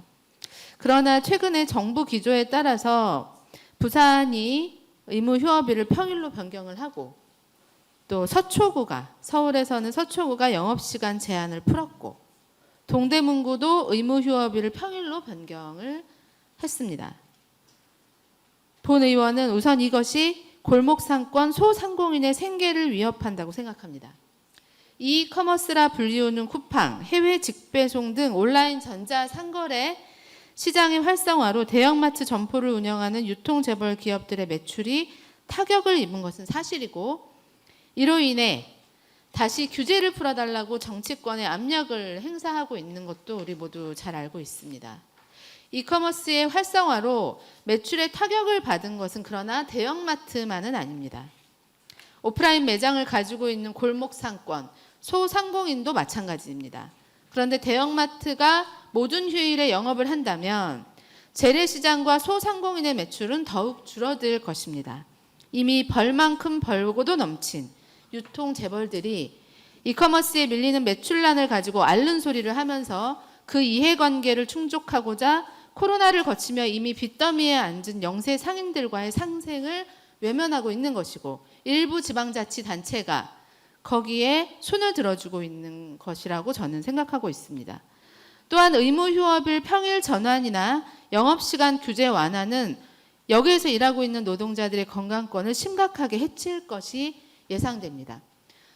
대형마트 노동자들이 상당수가 중년의 여성 노동자들이시고 지역사회, 인근 지역에서 거주하고 계신 지역사회 주민들이 많이 계십니다. 남들이 쉴 때 일해야 되고 남들이 일할 때 쉬는 마트 노동자의 인권은 굉장히 취약한 환경에 이미 노출되어 있습니다. 온 사회가 쉬는 날 가장 강도 높은 노동을 이분들은 하셔야 하고 평일에 휴일이 주어져도 가족과 사회가 일하고 있는 날이기 때문에 끊임없이 여타의 가사노동에 시달리고 있는 상황이어서 휴식을 보장할 수 없는 조건에 있습니다. 문화생활도 당연히 공휴일에 할 수 없는 상태에 이르게 됩니다. 우리 모두에게 휴일이 소중하듯이 이분들에게도 휴일은 굉장히 소중할 거라고 여겨집니다. 그나마 있던 공휴일 의무 휴업을 이틀마저 평일로 변경된다면 마트 노동자의 건강권과 문화생활 향유의 권리는 심각하게 침해될 수밖에 없을 것입니다. 게다가 최근에 보니까 서초구의 사례를 보니 영업시간 제한 규제를 풀어서 대형마트들의 새벽 배송이 늘어나는 것까지 추가가 되어서 굉장히 위태로운 상황이라고 저는 보여집니다. 이와 같은 지자체들의 규제 완화 기사를 보시고 당장 공릉동의 도깨비시장 상인들도 이마트 트레이더스 월계점의 노동자들도 불안해하면서 질문을 하시곤 하시는데요. 이 본 의원은 물론 근본적으로는 지방자치단체마다 다른 규제를 할 게 아니라 국회가 법으로 의무 휴업일을 공휴일로 못 받고 영업시간 제한도 규제하는 게 맞다고 보고요. 이를 위해서 22대 국회에서 유통산업발전법에 대한 관련 법조항 개정이 더욱 규제를 뚜렷이하는 방향으로 되어야 된다고 생각합니다. 그러나 아직은 법이 개정되지 않았고 현행법상 기초단체장, 즉 우리 구청장님에게 재량권이 있는 상황입니다. 그래서 구청장님께 추가적으로 질문을 하겠습니다. 이 현재 현행법으로는 어쩔 수 없이 원하든 원하지 않든 구청장님의 판단에 뭐 도깨비시장, 상계 중앙시장의 상인들의 이제 상권 그리고 수많은 골목 상권들의 이해관계가 달려 있는 문제고 이마트 월계점, 트레이더스 월계점, 롯데마트 중개점, 노브랜드, 노원 상계점과 중개점, 홈플러스 중개점 등등 대형마트의 브랜드 점포들이에서 일하는 노동자들 그리고 홈플러스 익스프레스나 이마트 에브리데이나 롯데 슈퍼 같은 SSM 점포의 노동자들의 건강권까지 모두 달려있는 문제입니다. 구청장님 이와 관련해서 이제 지금 어쨌든 지방자치단체들이 개별적으로 규제 완화를 선택하고 있는 추세가 발생을 하고 있는데요. 어떤 입장이신지 이후에 갈수록 이커머스 거래의 활성화로 점포가 있는 대형마트들의 압력은 거세질 거라고 생각을 하는데 어떻게 하시려는 입장이신지 여쭤보겠습니다. 저는 규제 완화할 생각이 없습니다.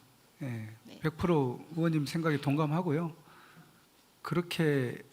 그렇게까지 안 해도 지금의 그 유통 기업들이 충분히 이익을 내고 있다고 생각하고요. 더 많은 이익을 내기 위한 너무 무리한 그런 규제 완화를 요구하는 건 정당하지 않다고 생각합니다. 그래서 제가 구청장으로 있는 한 저한테 권한이 있다면 이 권한이 계속 유지가 된다면 저는 규제 완화를 할 생각이 없습니다. 네, 감사합니다. 너무 반가운 답변이시고요. 구청장님 그렇게 답변하실 거라고 저도 예상은 했는데 또 그렇게 말씀을 해주시니 굉장히 마음에 안도가 됩니다. 어쨌건 사회적으로 이 사안은 10여 년이 넘는 전부터 대형마트 유통재벌 기업들이 시장을 잠식하면서 많은 골목 상권들의 이해관계와 노동자들의 건강권 문제 이제 위태롭다고 제기가 되었던 문제인데 이것을 다시 역행하려고 하는 이런 문제 제기에 대해서 잘 방어해 주시고 우리 지역사회 골목 상권을 보호하고 또 여기에서 일하고 계신 주민들의 건강권을 지킬 수 있도록 적극적으로 역할 해주시기를 부탁 말씀드리겠습니다. 그 권한이 구청장에 있어서 너무 다행입니다. 네네. 네. 두 번째 주제입니다.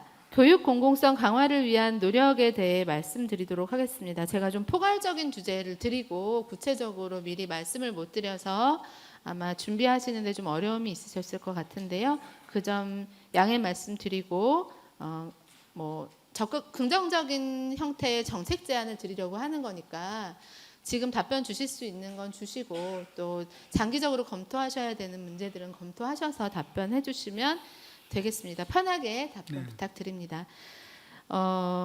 오늘은 교육에 대한 문제 중에서 고등학생들의 초점을 맞춰서 말씀드려보도록 하겠습니다.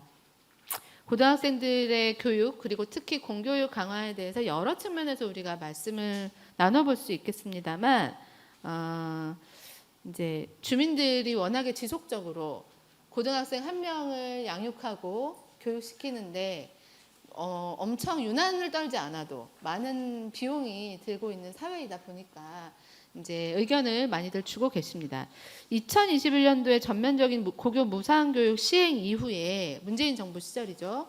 그때 이제 입학금이나 수업료 등 국민들의 고등학생 교육비 부담이 많이 경감되었고, 또 서울시와 지금 우리 교육 지원과에서 예산 편성해서 하고 있는 입학준비금 제도 같은 것들, 그리고 무상급식 제도 같은 것들이 갈수록 확대가 되면서 부모들의 고등학생에 대한 양육비 부담은 조금씩 줄어들고 있는 전 사회적인 노력이라고 생각을 합니다.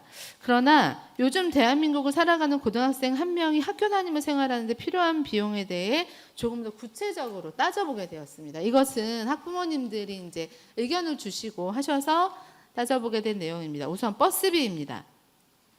노원구 관내에서만 이용해도 청소년 기준, 지선버스 비용 기준으로 1일 왕복 1,800원입니다.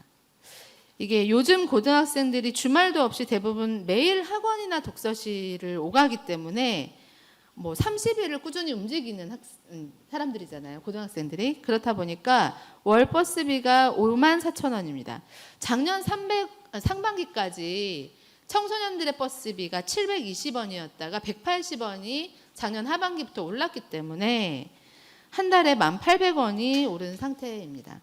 학원을 다니는 청소년들은 중계동 기준 영어 학원이 학원마다 조금씩 다르겠습니다만 영어 학원 기준은 40여만 원 내외이고, 또 논술이나 과학, 시험 대비반을 추가로 듣지 않고 국영수만 수강해도 월 100만 원 가량의 학원비를 지출합니다.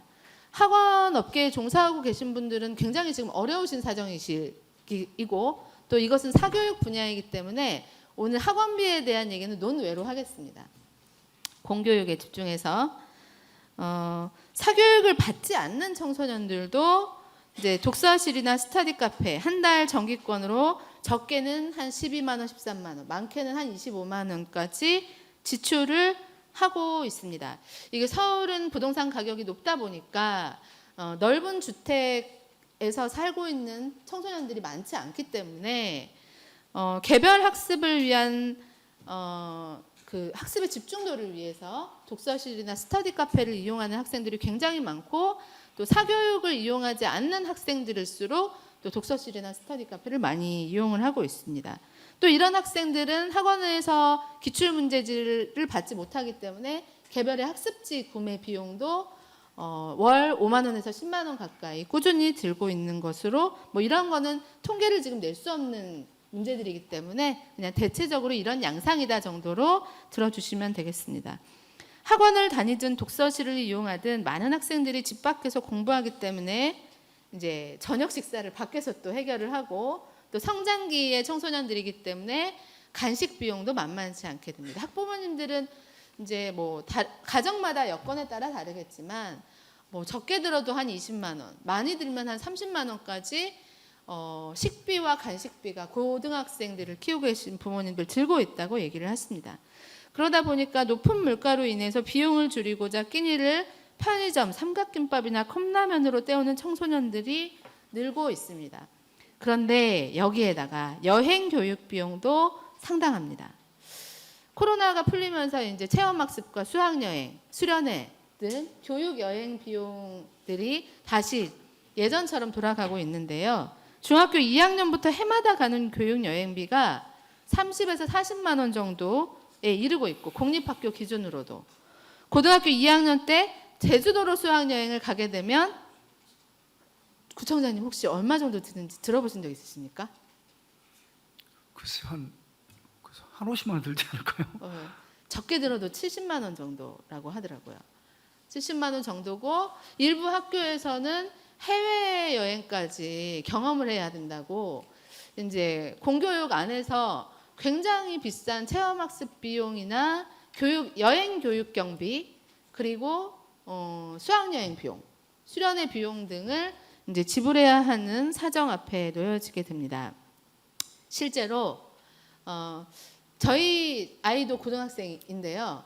밤마다 한 2-3명 정도씩은 못 가는 아이들이 발생을 하고 있다고 합니다. 이유를 뭐 공식적으로 집계할 수는 없는 문제이기 때문에 정확히는 이유를 파악할 수 없으나 어쨌건 많은 학부모님들이 과도한 체험학습 비용으로 인한 부담을 호소를 하고 계십니다. 사교육을 전혀 받지 않는 학생이라도 고등학생 한 명당 가정 밖에서만 월 한 50여만 원 이상의 비용이 가정에서 지출이 되고 있고, 사교육까지 받는 학생들은 한도 끝도 없이 비용은 증대되고 있습니다.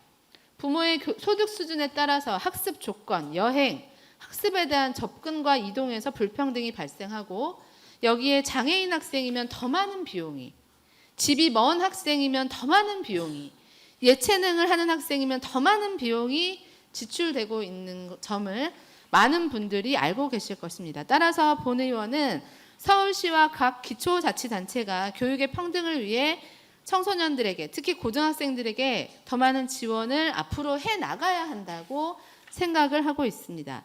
학원비, 즉 사교육을 통해 이루어져 왔던 학습에 대한 보충 문제는 논외로 하더라도 최소한 돈 걱정 없이 공교육을 받고 입시나 취업을 준비할 수 있는 환경은 만들어야 하지 않나 하고 생각을 하고 있습니다. 때문에 경기도의 경우 청소년 대중교통비를 지원을 하기 시작을 했고, 여러 지방자치단체들이 저소득층으로 한정되던 수학여행비 지원 사업을 보편적으로 확대해 나가고 있습니다. 그러나 서울의 자치구들은 대상 인구가 너무 많고, 그러다 보니까 예산 부담이 크다는 이유로 이와 같은 정책을 과감히 검토하고 있지 못합니다. 최근에 광진구에서 수학여행비 지원 사업을 시작을 했는데, 그것도 이제 저소득층 한부모 가정에 한정이 되고 있는 걸로 알고 있습니다. 그러나 서울의 50% 가까운 세대들이 집을 보유하고 있지 못하고 임금 노동자의 절반이 비정규직으로 알고 있습니다. 서울 인구의 절반 이상이 높은 부동산 가격, 높은 물가 등 서울에 살면서 자연스럽게 마주하게 되는 고비용을 감당할 수 있어서 서울에 살고 있는 게 아니라 대도시 서울의 저임금 일자리로 생계를 유지하는 가정들이기 때문에 서울에 거주하며 고비용을 그냥 감내하는 현실 앞에 서 있는 상황입니다. 행정분류상 취약계층으로 분류되지 않더라도 고등학생 청소년을 키우면서 이와 같은 고비용을 감내하기에는 모든 가정에 큰 부담이 따르고 있는 상황입니다. 그래서 본 의원이 구청장님께서 다음과 같은 정책을 앞으로 검토해 주실 것을 제안을 드리고 싶습니다. 짧은 기간 안에 내년도에 반영해 주시면 너무 감사드리고, 단기간 안에 해결할 수 없어서 장기간에 걸쳐서 검토를 해야 하는 일이라면 그렇게라도 검토를 해주셨으면 좋겠습니다. 첫 번째는 월 2, 3만 원 정도면 무제한으로 사용할 수 있는 노원구 고등학생 교통패스 발급을 검토해 주셨으면 좋겠습니다. 둘째로 서울시 25개 자치구와 협의를 해서라도 수학여행비 지원을 위한 플랜을 세울 수 있게 서울시와 서울시 교육청 그리고 25개 자치구 구청장님들과 적극적으로 협의를 해 나가 주셨으면 좋겠습니다. 이것은 지금 비용이 노원구 고등학생 연령대가 한 15,000명 좀 넘더라고요. 15,000명 좀 넘기 때문에 이거를 그냥 자치구 우리 노원구가 지원을 하려면 굉장히 막대한 비용이 아마 될 걸로 예상되고, 그럼에도 불구하고 결단이 필요하다면 할 수도 있습니다만 일단 비용이 굉장히 부담이 크기 때문에 서울시와 서울시 교육청이 입학준비금 제도를 함께 이제 하고 있는 것처럼 점점 이 입학준비금 지원 제도가 수학여행비 지원 제도로까지 확대될 수 있어야 한다라고 보고 있고요. 이 플랜을 적극적으로 세워주시기를 제안드립니다. 세 번째는 노원 지역에 소재한 스터디 카페나 식당들과 제휴하여서 노원구에 고3 학생들이라도 이용할 수 있는 할인 이용권 같은 것이 발급되면 좋지 않을까. 이거는 그냥 정책적 아이디어로 고3 학생들로 좁히면 좀 대상자가 한 5,000명 정도 될 걸로 예상이 되는데요. 이 학생들이 이제 입시를 노원구가 키워내는 인재들로 자라날 이제 미래 인재들인데, 이 학생들이 고3이라고 하는 입시를 앞둔 시절, 그리고 혹은 입시를 하지 않고 바로 현장 노동자로 사회에 투입된다 하더라도 이 사회의 가장 건강한 인력으로 자라날 수 있도록 음식을 섭취하고 또 스터디 카페에서 취업이나 입시를 준비하는 기간 동안 너무 고비용의 고충을 좀 덜 겪을 수 있도록 노원구가 응원하는 정책 아이디어가 개발되면 좋겠다라는 생각을 하게 되었습니다. 세 가지 제안에 대해서 구청장님 어떻게 생각하시는지 견해를 듣고 싶습니다. 네, 그 고등학교 고등학생들의 이제 학비 부담, 학비에는 여러 가지 이제 말씀을 해주셨는데 이제 이런 생각이 좀 듭니다. 그러니까 이게 옛날에는 급식 다 급식비 냈거든요. 그리고 등록금도 다 냈었고, 그다음에 입학준비금은 뭐 꿈도 못 꿨던 시절이 있었죠. 근데 그걸 다 지금 해결합니다. 교육청하고 서울시와 노원구가 매칭을 해서 입학 등록금 없어졌고요. 급식비도 다 친환경 무상급식으로 없어졌습니다. 입학준비금도 뭐 저희가 전체로 저희 구비만 한 8억 정도 들어가니까요. 전체 37억 들어가는데, 예를 들면 그 시절과 비교해 보면 지금의 학비는 굉장히 최소화됐습니다. 말씀대로 교통비 정도 자기가 부담해야. 저는 의원님하고 의견이 좀 다른 게, 주말에 학원 가고 밤에 따로 스터디 카페 가는 거는 저는 별개로 해야 한다고 생각합니다. 그거는 공교육과 상관없는 일이고, 우리 구청이나 이런 데서 할 때는 이 사교육과 공교육을 저는 반드시 갈라야 되는 거고요. 사교육이 하는 거는 선택의 문제입니다. 그 집안 형편이 안 돼서 사교육을 못하는 저소득층은 별도로 우리가 지원을 또 해야 되는 부분이고, 그렇기 때문에 이거를 공교육과 사교육을 다 묶어가지고 주말에 교통비까지 다 묶어서 이렇게 되니까 우리가 지원해야 되는, 저는 거기에 동의하지는 않습니다. 학교하고 월요일부터 금요일까지 정규 학교를 다니는 그때 소요되는 비용, 예를 들면 교통비, 그걸 가지고 좀 추산했으면 좋겠다는 생각이고요. 근데 저희가 친환경 무상급식만 해도 1년에 노원구가 110억을 투입하고 있습니다. 구 자체 예산으로만. 전체 초, 중, 고, 고등학교만 해당되는 건 아닙니다. 이제는 유치원까지다 무상급식을 하고 있기 때문에 유치원, 초등학교, 중학교, 고등학교에 1년간 저희가 무상급식 비용이 순수 구비 예산만 110억 가까이 됩니다. 엄청난 예산입니다. 옛날에 그걸 다 본인들이 다 부담했습니다. 부모님들이. 그거 해결했습니다. 등록금 다 지금은 무료입니다. 물론 그건 무상교육의 추세에 맞춰서. 그렇게 해서 하나하나 다 부담을 덜어줬습니다. 그리고 입학준비금까지도, 이거는 서울시 교육감이 세게, 저는 솔직히 별 동의하지 않았습니다. 이렇게까지 지원하면 과연 어디까지 지원을 해야 되느냐, 이런 우려가 좀 있었습니다. 입학준비금, 그 다음에 또 뭘 지원해야 되지? 아니나 다를까 이제 교통비 이야기가 나오고 있고요. 스터디 카페 이용료까지도 이야기가 나오고, 수학여행비까지 이야기가 나오고 있는 상황입니다. 이럴 거라고 예상은 했지만 이 속도가 굉장히 빠르고요. 근데 말씀대로 이게 돈이 넘쳐나고 여유가 있으면 당연히 이런 고민할 필요가 없습니다. 아까 이야기했듯이 무상급식만 110억 들어갑니다. 그리고 의원님이 얘기했던 수학여행비요, 고등학생 5,000명입니다. 아니, 그러니까 15,000명인데 세경에 다 가지 않고 보통 고2 때 많이 수학여행을 한 차례 갑니다. 아까 말씀드린 제주도로 주로 가죠. 70만 원씩만 따도 35억 들어갑니다. 그러면 고등학교만 수학여행비 지원할 겁니까? 중학교도 수학여행 가는데 그 이야기가 안 나올 것 같습니다. 거기도 5,000명입니다. 거기도 70만 원 곱하기 5,000명 하면 35억입니다. 70억입니다. 초등학교 때는 6학년 때 수학여행 갑니다. 지금 노원구 초등학교 한 4,000명쯤 됩니다. 그거 좀 줄이더라도 수학여행비만 100억 정도 예산이 이렇게 시작이 되면 또 나가야 됩니다. 저는 그래서 재정이 풍부하고, 예를 들면 재정 자립도가 높고 이런 곳이라면 구 차원에서 할 수도, 그러니까 물론 이제 의원님은 지금 이거 교육청하고 서울시하고 입학준비계처럼 구하고 매칭을 했으면 좋겠다는 이제 그런 제안을 했으면, 그런 생각을, 그렇게 제안을 주셨는데, 어디까지 그 구청에서, 서울시에서 학교라는 교육청 안에 어디까지 지원을 해줄 것이냐, 이거에 대한 저는 사회적 합의가 좀 있고 나서, 그러고 나서 이 문제를 추진하는 게 저는 옳다라고 생각을 합니다. 그래서 다시 말씀드리지만 예산은 최소 35억부터 시작해야 됩니다. 고등학교만 시작하더라도. 나중에 반드시 중학교 학부모들 가만 안 있을 거고요. 초등학교 학부모들도 해달라고 그럴 겁니다. 그러면 80억, 90억까지 저희가 부담을 각오해야 되는 그런 사업이기 때문에 솔직히 저는 바로 동의가 되지 않습니다. 이 부분은. 그리고 이걸 근거로 25개 다른 구청장 설득할 자신이 없습니다. 모르죠. 지난번 입학준비금처럼 서울시 교육감이 주도해가지고 우리 이렇게 교육청이 50% 되고 서울시가 30% 되고 구가 20% 되세요. 우리 합시다. 이러면 모를까. 그리고 또한 지금 서울시 교육청에서 저소득층 아이들을 위해서는 50만 원씩 수학여행 창의 체험비가 지원이 되는 걸로 알고 있습니다. 현재 저소득층 아이들한테. 그래서 저는 그런 정도로 유지해 가는 게 맞지 않을까 이런 생각을 하고요.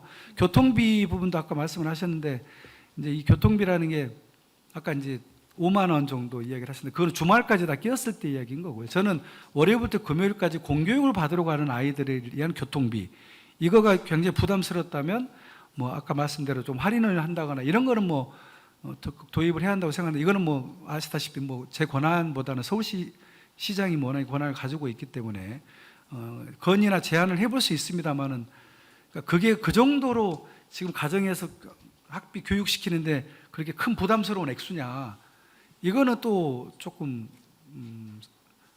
좀 논쟁과 좀 합의가 좀 필요한 부분이 아닌가. 그래서 이것도 조금 연구를 더 해야 되지 않을까 싶습니다. 예. 그 점에서 이제 구청장님은 아직 판단을 하지 않으신 영역이 있는 것이고 어디까지 지원을 해야 되는 것인가에 대한 혹은 이제 저와 의견이 조금 다른 영역이 있으실 수 있는데 저는 이제 이런 제안을 드리는 것은 당연히 사교육하는 거에 대한 지원을 하자는 뜻은 아니고요. 근데 이제 고등학교까지 아이들을 키우는데 국가가 책임을 전적으로 져야 된다라는 인식이 있는 겁니다. 전면적인 무상교육이 그답게 되기 위해서 기본적으로 교통비와 수학여행 비용 같은 것들이 각 가정의 과도한 수준으로 부담이 되면 안 된다라고 생각을 하고 있는 것입니다. 예. 그래서 그 말씀을 드리고 있는 것이고. 그러니까 과도한 수준이 아이들 아까 1인당 3만 원인가 4만 원 교통비 이게 한 달에 3만 원, 4만 원 지출되는 게 과연 과도한가 아닌가 이에 대한 합의가 좀 필요하다는 거고요. 그다음에 수학여행비는 과도하지 않다 할지라도 어찌됐든 지자체가 비용을 부담해야 됩니다. 우리 예산 상황상 사정상 1년에 최소 35억 정도를 따로 무상급식 말고도 110억 말고도 30억을 추가로 편성을 해야 되는 거에 대한 이게 과연 합리적이고 옳은가? 이건 또 의회 의원님들이 또 판단을 해주셔야 되는 거고요. 저희 집행부도 다시 한번 검토를 해봐야 되지만, 그러니까 해주면 좋은데 그렇게까지 해야 되는가에 대한 의문이 있다는 겁니다. 저는. 네. 해주면 좋은데 그렇게까지 해야 되는가에 대한 의문이 있는데. 아니 구청 예산으로 해야 되니까요. 예. 구청은 지금 써야 될 아시잖아요. 우리 예산이 예. 규모도 그렇고 예. 복지 예산이 지금 6,500억 70% 가까이 지금 복지 예산으로 매칭으로 나가고 있는 것도 아시고 계실 거고 그 전체 예산을 다 봤을 때 그러니까 개별적으로 보면 다 해줘야 될 일입니다. 저도 동네 다니면서 간담회에서 들어보면 다 필요한 일이에요. 절박합니다. 듣고 오면 저도 막 하고 싶어요. 막 다 메모해 놓습니다. 근데 이걸 다 총괄해가지고 나중에 예산을 편성할 때 보면 그때 하나하나 자릅니다. 어쩔 수가 없습니다. 왜요? 돈은 한정돼 있기 때문에. 네. 그래서 어떤 걸 우선순위로 할 것이냐, 예. 이걸 우선순위로 할 것이냐, 다른 걸 우선순위로 할 것이냐. 예를 들면 저희가 공교육을 지원하기 위한 여러 가지 수학문화관, 천문우주과학관 교육 플랫폼을 짓고 있는데 어린이 극장 이런 것들을 오히려 더 활성화된 프로그램으로 공교육을 좀 더 지원하는 게 맞을 건지 방법은 고등학교 교육을 지원하는 방법은 여러 가지가 있습니다. 미래교육 혁신지구라고 해서 저희가 1년에 11억씩 해서 그게 11억입니다. 그럼에도 수많은 학교에 저희가 마을이 학교다 교사도 파견하고 청소년들 동아리 활동도 지원하고 학부모들의 보석 같은 하루도 지원하고 마을 교사도 상담 교사도 그러니까 이런 쪽으로 예산을 더 늘려가지고 고등학교 교육을 지원하는 게 옳은 건지 그 미래교육지구가 11억밖에 안 된다니까요. 근데 학교에는 수요가 굉장히 많습니다. 그러면 의원님이 말씀하신 고등학교를 좀 더 지원하기 위한 미래교육지구의 사업을 좀 더 확대한다거나 이런 방법도 있다는 거죠. 이렇게 현금성으로 하나하나 지원하는 것과 그렇게 해서 지원하는 게 어떤 게 더 선택과 집중을 해야 되는데 어떤 게 더 우선순위냐 이 부분은 조금 논쟁이 필요한 부분이 아닌가 저는 선뜻 동의가 잘 안 돼서 드리는 말씀입니다. 네, 부총장님. 동의가 잘 안 되는 부분에 대한 주제가 나와서 고민이 되셔가지고 말씀을 하시는 건 알겠는데 제가 이제 말씀을 드리던 중이었어가지고 우리가 지금 예를 들면 대중교통비에 1년에 만약에 청소년에게 10만 원을 지원한다. 그러면 1년에 연간 예산이 얼마인지 알고 계십니까? 5천 명 정도니까.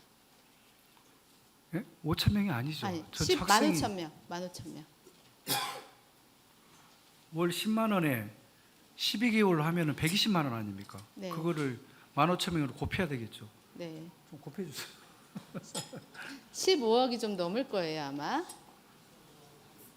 그렇죠? 그런 금액이 될 겁니다.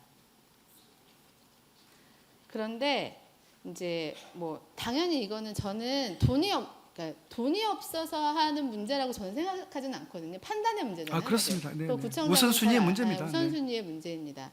그 우선순위에서 교통비 36,000원이요. 그 어떤 사람이 그 36,000원만 쓰고 살면 그거는 사회적으로 봤을 때 그 정도면 부담할 수 있지라고 볼 수 있어요. 근데 그 사람이 교통비 36,000원만 지불하고 사는 사람은 아니기 때문에 모든 분야에서 부담이 있는 거지 않습니까? 총체적으로 생활에서. 그렇죠.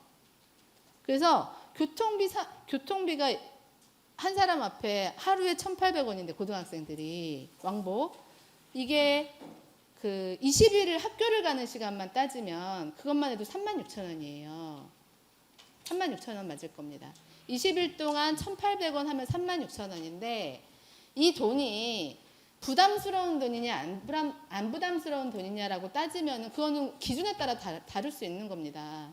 아주 부잣집에서 다른 비용에 대한 걱정 하나도 없는 사람들이 36,000원을 지불하며 버스를 이용하는 것은 부담스럽지 않을 수 있어요. 그러나 매달 경제적으로 허덕거리는 가정에서 다른 비용도 굉장히 많이 들고 있는데 매달 36,000원이라는 비용을 지불하고 있는 것은 굉장히 부담스러운 일이 될 수가 있습니다. 그 36,000원이라는 교통비 자체가 비싸서이고 아니고를 떠나서 이거라도 지원을 해주면 다른 부담이 줄어들 수 있는 효과까지 동시에 있습니다. 그래서 저는 대중교통비와 특히 체험학습 비용 같은 경우에는 수학여행 비용 같은 경우에는 18세까지 고교 무상교육을 말로만이 아니라 전면적으로 실행하기 위해서 반드시 지방자치단체와 교육청과 정부가 해결해야 되는 문제라고 하는 전제 하에서 얘기를 드리고 있는 것입니다. 의원님 지금 그 1인당 한 달에 36,000명 교통비를 12개월로 하면 43만 원이고요. 고등학생을 총 15,000명으로 곱해보면 65억 나옵니다. 네네. 이걸 자치구에서 지원을 한다고요? 교통비를 1년에? 10만 원으로 예를 들면. 예? 10만 원으로 예를 들면. 아니 한 달에 36,000원 나오지 않습니까? 네네. 근데 12개월 해줘야 될 거 아닙니까? 그럼 43만 원이죠. 예. 근데 15,000명이잖아요. 고등학생만 해도. 예. 곱하면은 65억 나옵니다. 네. 이걸 매년 구비로 그러면은 지원하자는 이야기시잖아요. 네. 그게 맞습니까? 그게 우선순위가 두는 게 맞는가요? 그거는 자기 그러니까 정책 예산이 정말 많으면 예. 예산이 정말 많으면 그러니까 그게 제가 다 얼른 동의가 안 된다는 겁니다. 그러니까 그 정도는 예를 들면 말씀대로 저소득층 학생들에 대한 교통비가 그것마저 버거운 학생들 같은 경우는 뭐 그렇게 많지 않으니까 그 부분에 대해서는 그래서 그렇게 많이 정책들을 해오고 있는데 수학여행비도 지금 저소득층에 주고 있단 말이죠. 그런 식으로 해결을 해가야지 이게 전체를 그냥 다 15,000명을 다 한 달에 교통비 36,000원씩 지원한다. 그것도 구비로 65억까지 들여서 이거는 너무 과한 예산 집행, 과한 투자 아닌가요? 그거는 정책적 의지에 따라 다른 것이죠. 네. 네. 그래서 제가 동의가 안 된다는 네. 말씀드리는 겁니다. 그래서 그 정책에 대한 부청장님의 견해를 여쭙는 것입니다. 네, 그래서 아니 그러니까 이게 고등학교만 중원하겠습니다. 중학교는요. 중학생들 저기 버스 안 타고 다닙니까? 자, 거기도 부청장님. 15,000명쯤 될 텐데. 부청장님, 네. 초등학교부터 고등학교까지 전면적인 무상교육을 실현해야 된다라는 점에 대해서는 어떻게 생각하십니까? 그래서 실행이 됐지 않습니까? 네, 그 전면적인 무상교육이 무상교육과 무상급식까지 해가지고 가정통신문에는 체험학습은 수업의 연장이라고 되어 있습니다. 그런데 수익자 부담이에요, 지금. 그럼 이거는 어떻게 볼 겁니까? 아니 그러면 어린이집이나 유치원도 다 마찬가지죠. 예. 다 그 문제를 체험학습비는 다 따로 다 냅니다. 예, 그 문제를 다 제기하고 있는 것입니다. 무상교육이라고 그러니까 무상교육이라는 하지만 게 어디까지를 지금 그러니까 보장할 것인가 이 전제와 그 다음에 이 상을 현실로 만들기 위한 비용이 드는 거잖아요. 그런 비용을 예를 들면 저는 당장 하시는 게 서울시나 교육청이 할 것 같지는 않고 그러면 구청에서 해야 되는데 당장 겁이 덜컥 나는 거죠. 이게 뭐 인력도 아니고 수십억인데 이렇게 쓴 만큼 다른 데 써야 될 게 그럼 줄어들어 버리는데 그래서 제가 선뜻 얼른 다른 데 뭐 다 여유 있게 썼다고 한다 예산이 남았다면은 모르겠는데 그런 것도 아닌 상황에서 이 무상교육이라는 대명제하에 동의하면서 여기를 쓰면 다른 데 써야 될 돈이 줄어들어 버리는데 이걸 어떻게 하겠냐 이 말이에요. 저는 그런 현실적인 고민이 든다는 겁니다. 네.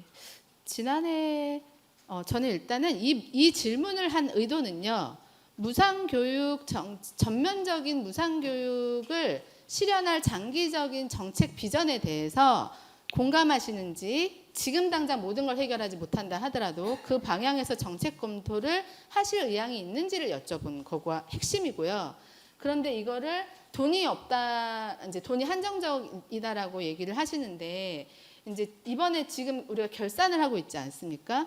결산을 하면서도 900억이 넘는 이월금이나 지출 잔액, 600억이 넘는 지출 잔액이 발생한 걸 확인을 했어요. 근데 제가 예를 들어서 특정한 시설에 뭐 공릉구민체육센터라든가 노인복지관이라든가 이런 시설에 과한 이월금이 발생한 이유에 대해서 여쭤보면 일부는 연말에 내시 금액이 내려와 가지고 이 금액을 반납하지 않고 그대로 다음 연도에 쓰기 위해서 부득이하게 2월을 해야 하는 경우도 있지만 그러나 다음 연도에 예산 편성 못 받을까 봐 사업에 묶어두는 경우도 있거든요.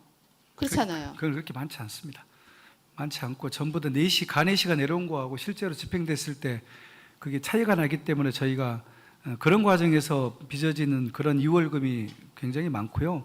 그리고 이월금이라는 게 어디 뭐 구청장 쌈짓돈으로 가는 것도 아니고 또 추경 재원이 돼가지고 또 주민들한테 돌아가는 거기 때문에 그거하고는 좀 다른 별개의 문제입니다.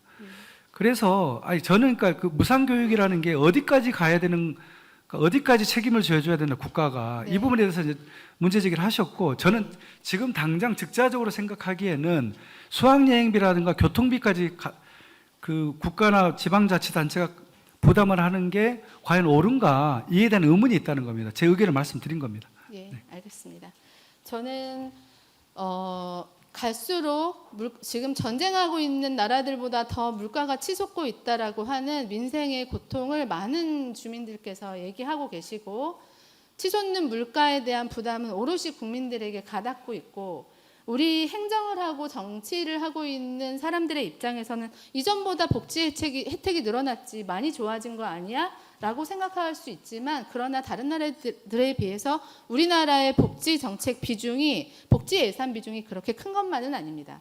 그렇기 때문에 전면적인 무상교육 실현을 위한 방향을 여전히 비전을 갖추고 준비해 나가야 된다고 생각하고 지금 소득이 전혀 없는 청소년들에게 아동 청소년들에게 대중교통비와 그다음에 수학여행 경비, 체험학습 비용이 수익자 부담으로 개별 가정에 책임지어지고 있는 것은 장기적으로 반드시 해결되어야 되는 문제라고 생각을 하고 이 방향에서 우리가 기후위기 극복을 위해서 장기적으로 온 국가와 서울시와 그리고 지자체가 준비하고 있듯이 비전을 가지고 준비해 나가듯이 온 세계가 그렇게 준비하듯이 무상교육 전면 실현을 위해서 개별 가정의 부담을 완전히 없앨 수 있는 방향까지 만 18세 이하 청소년들에게 이 문제를 해결할 수 있도록 비전을 세워야 된다고 생각해서 이 질문을 드린 것입니다.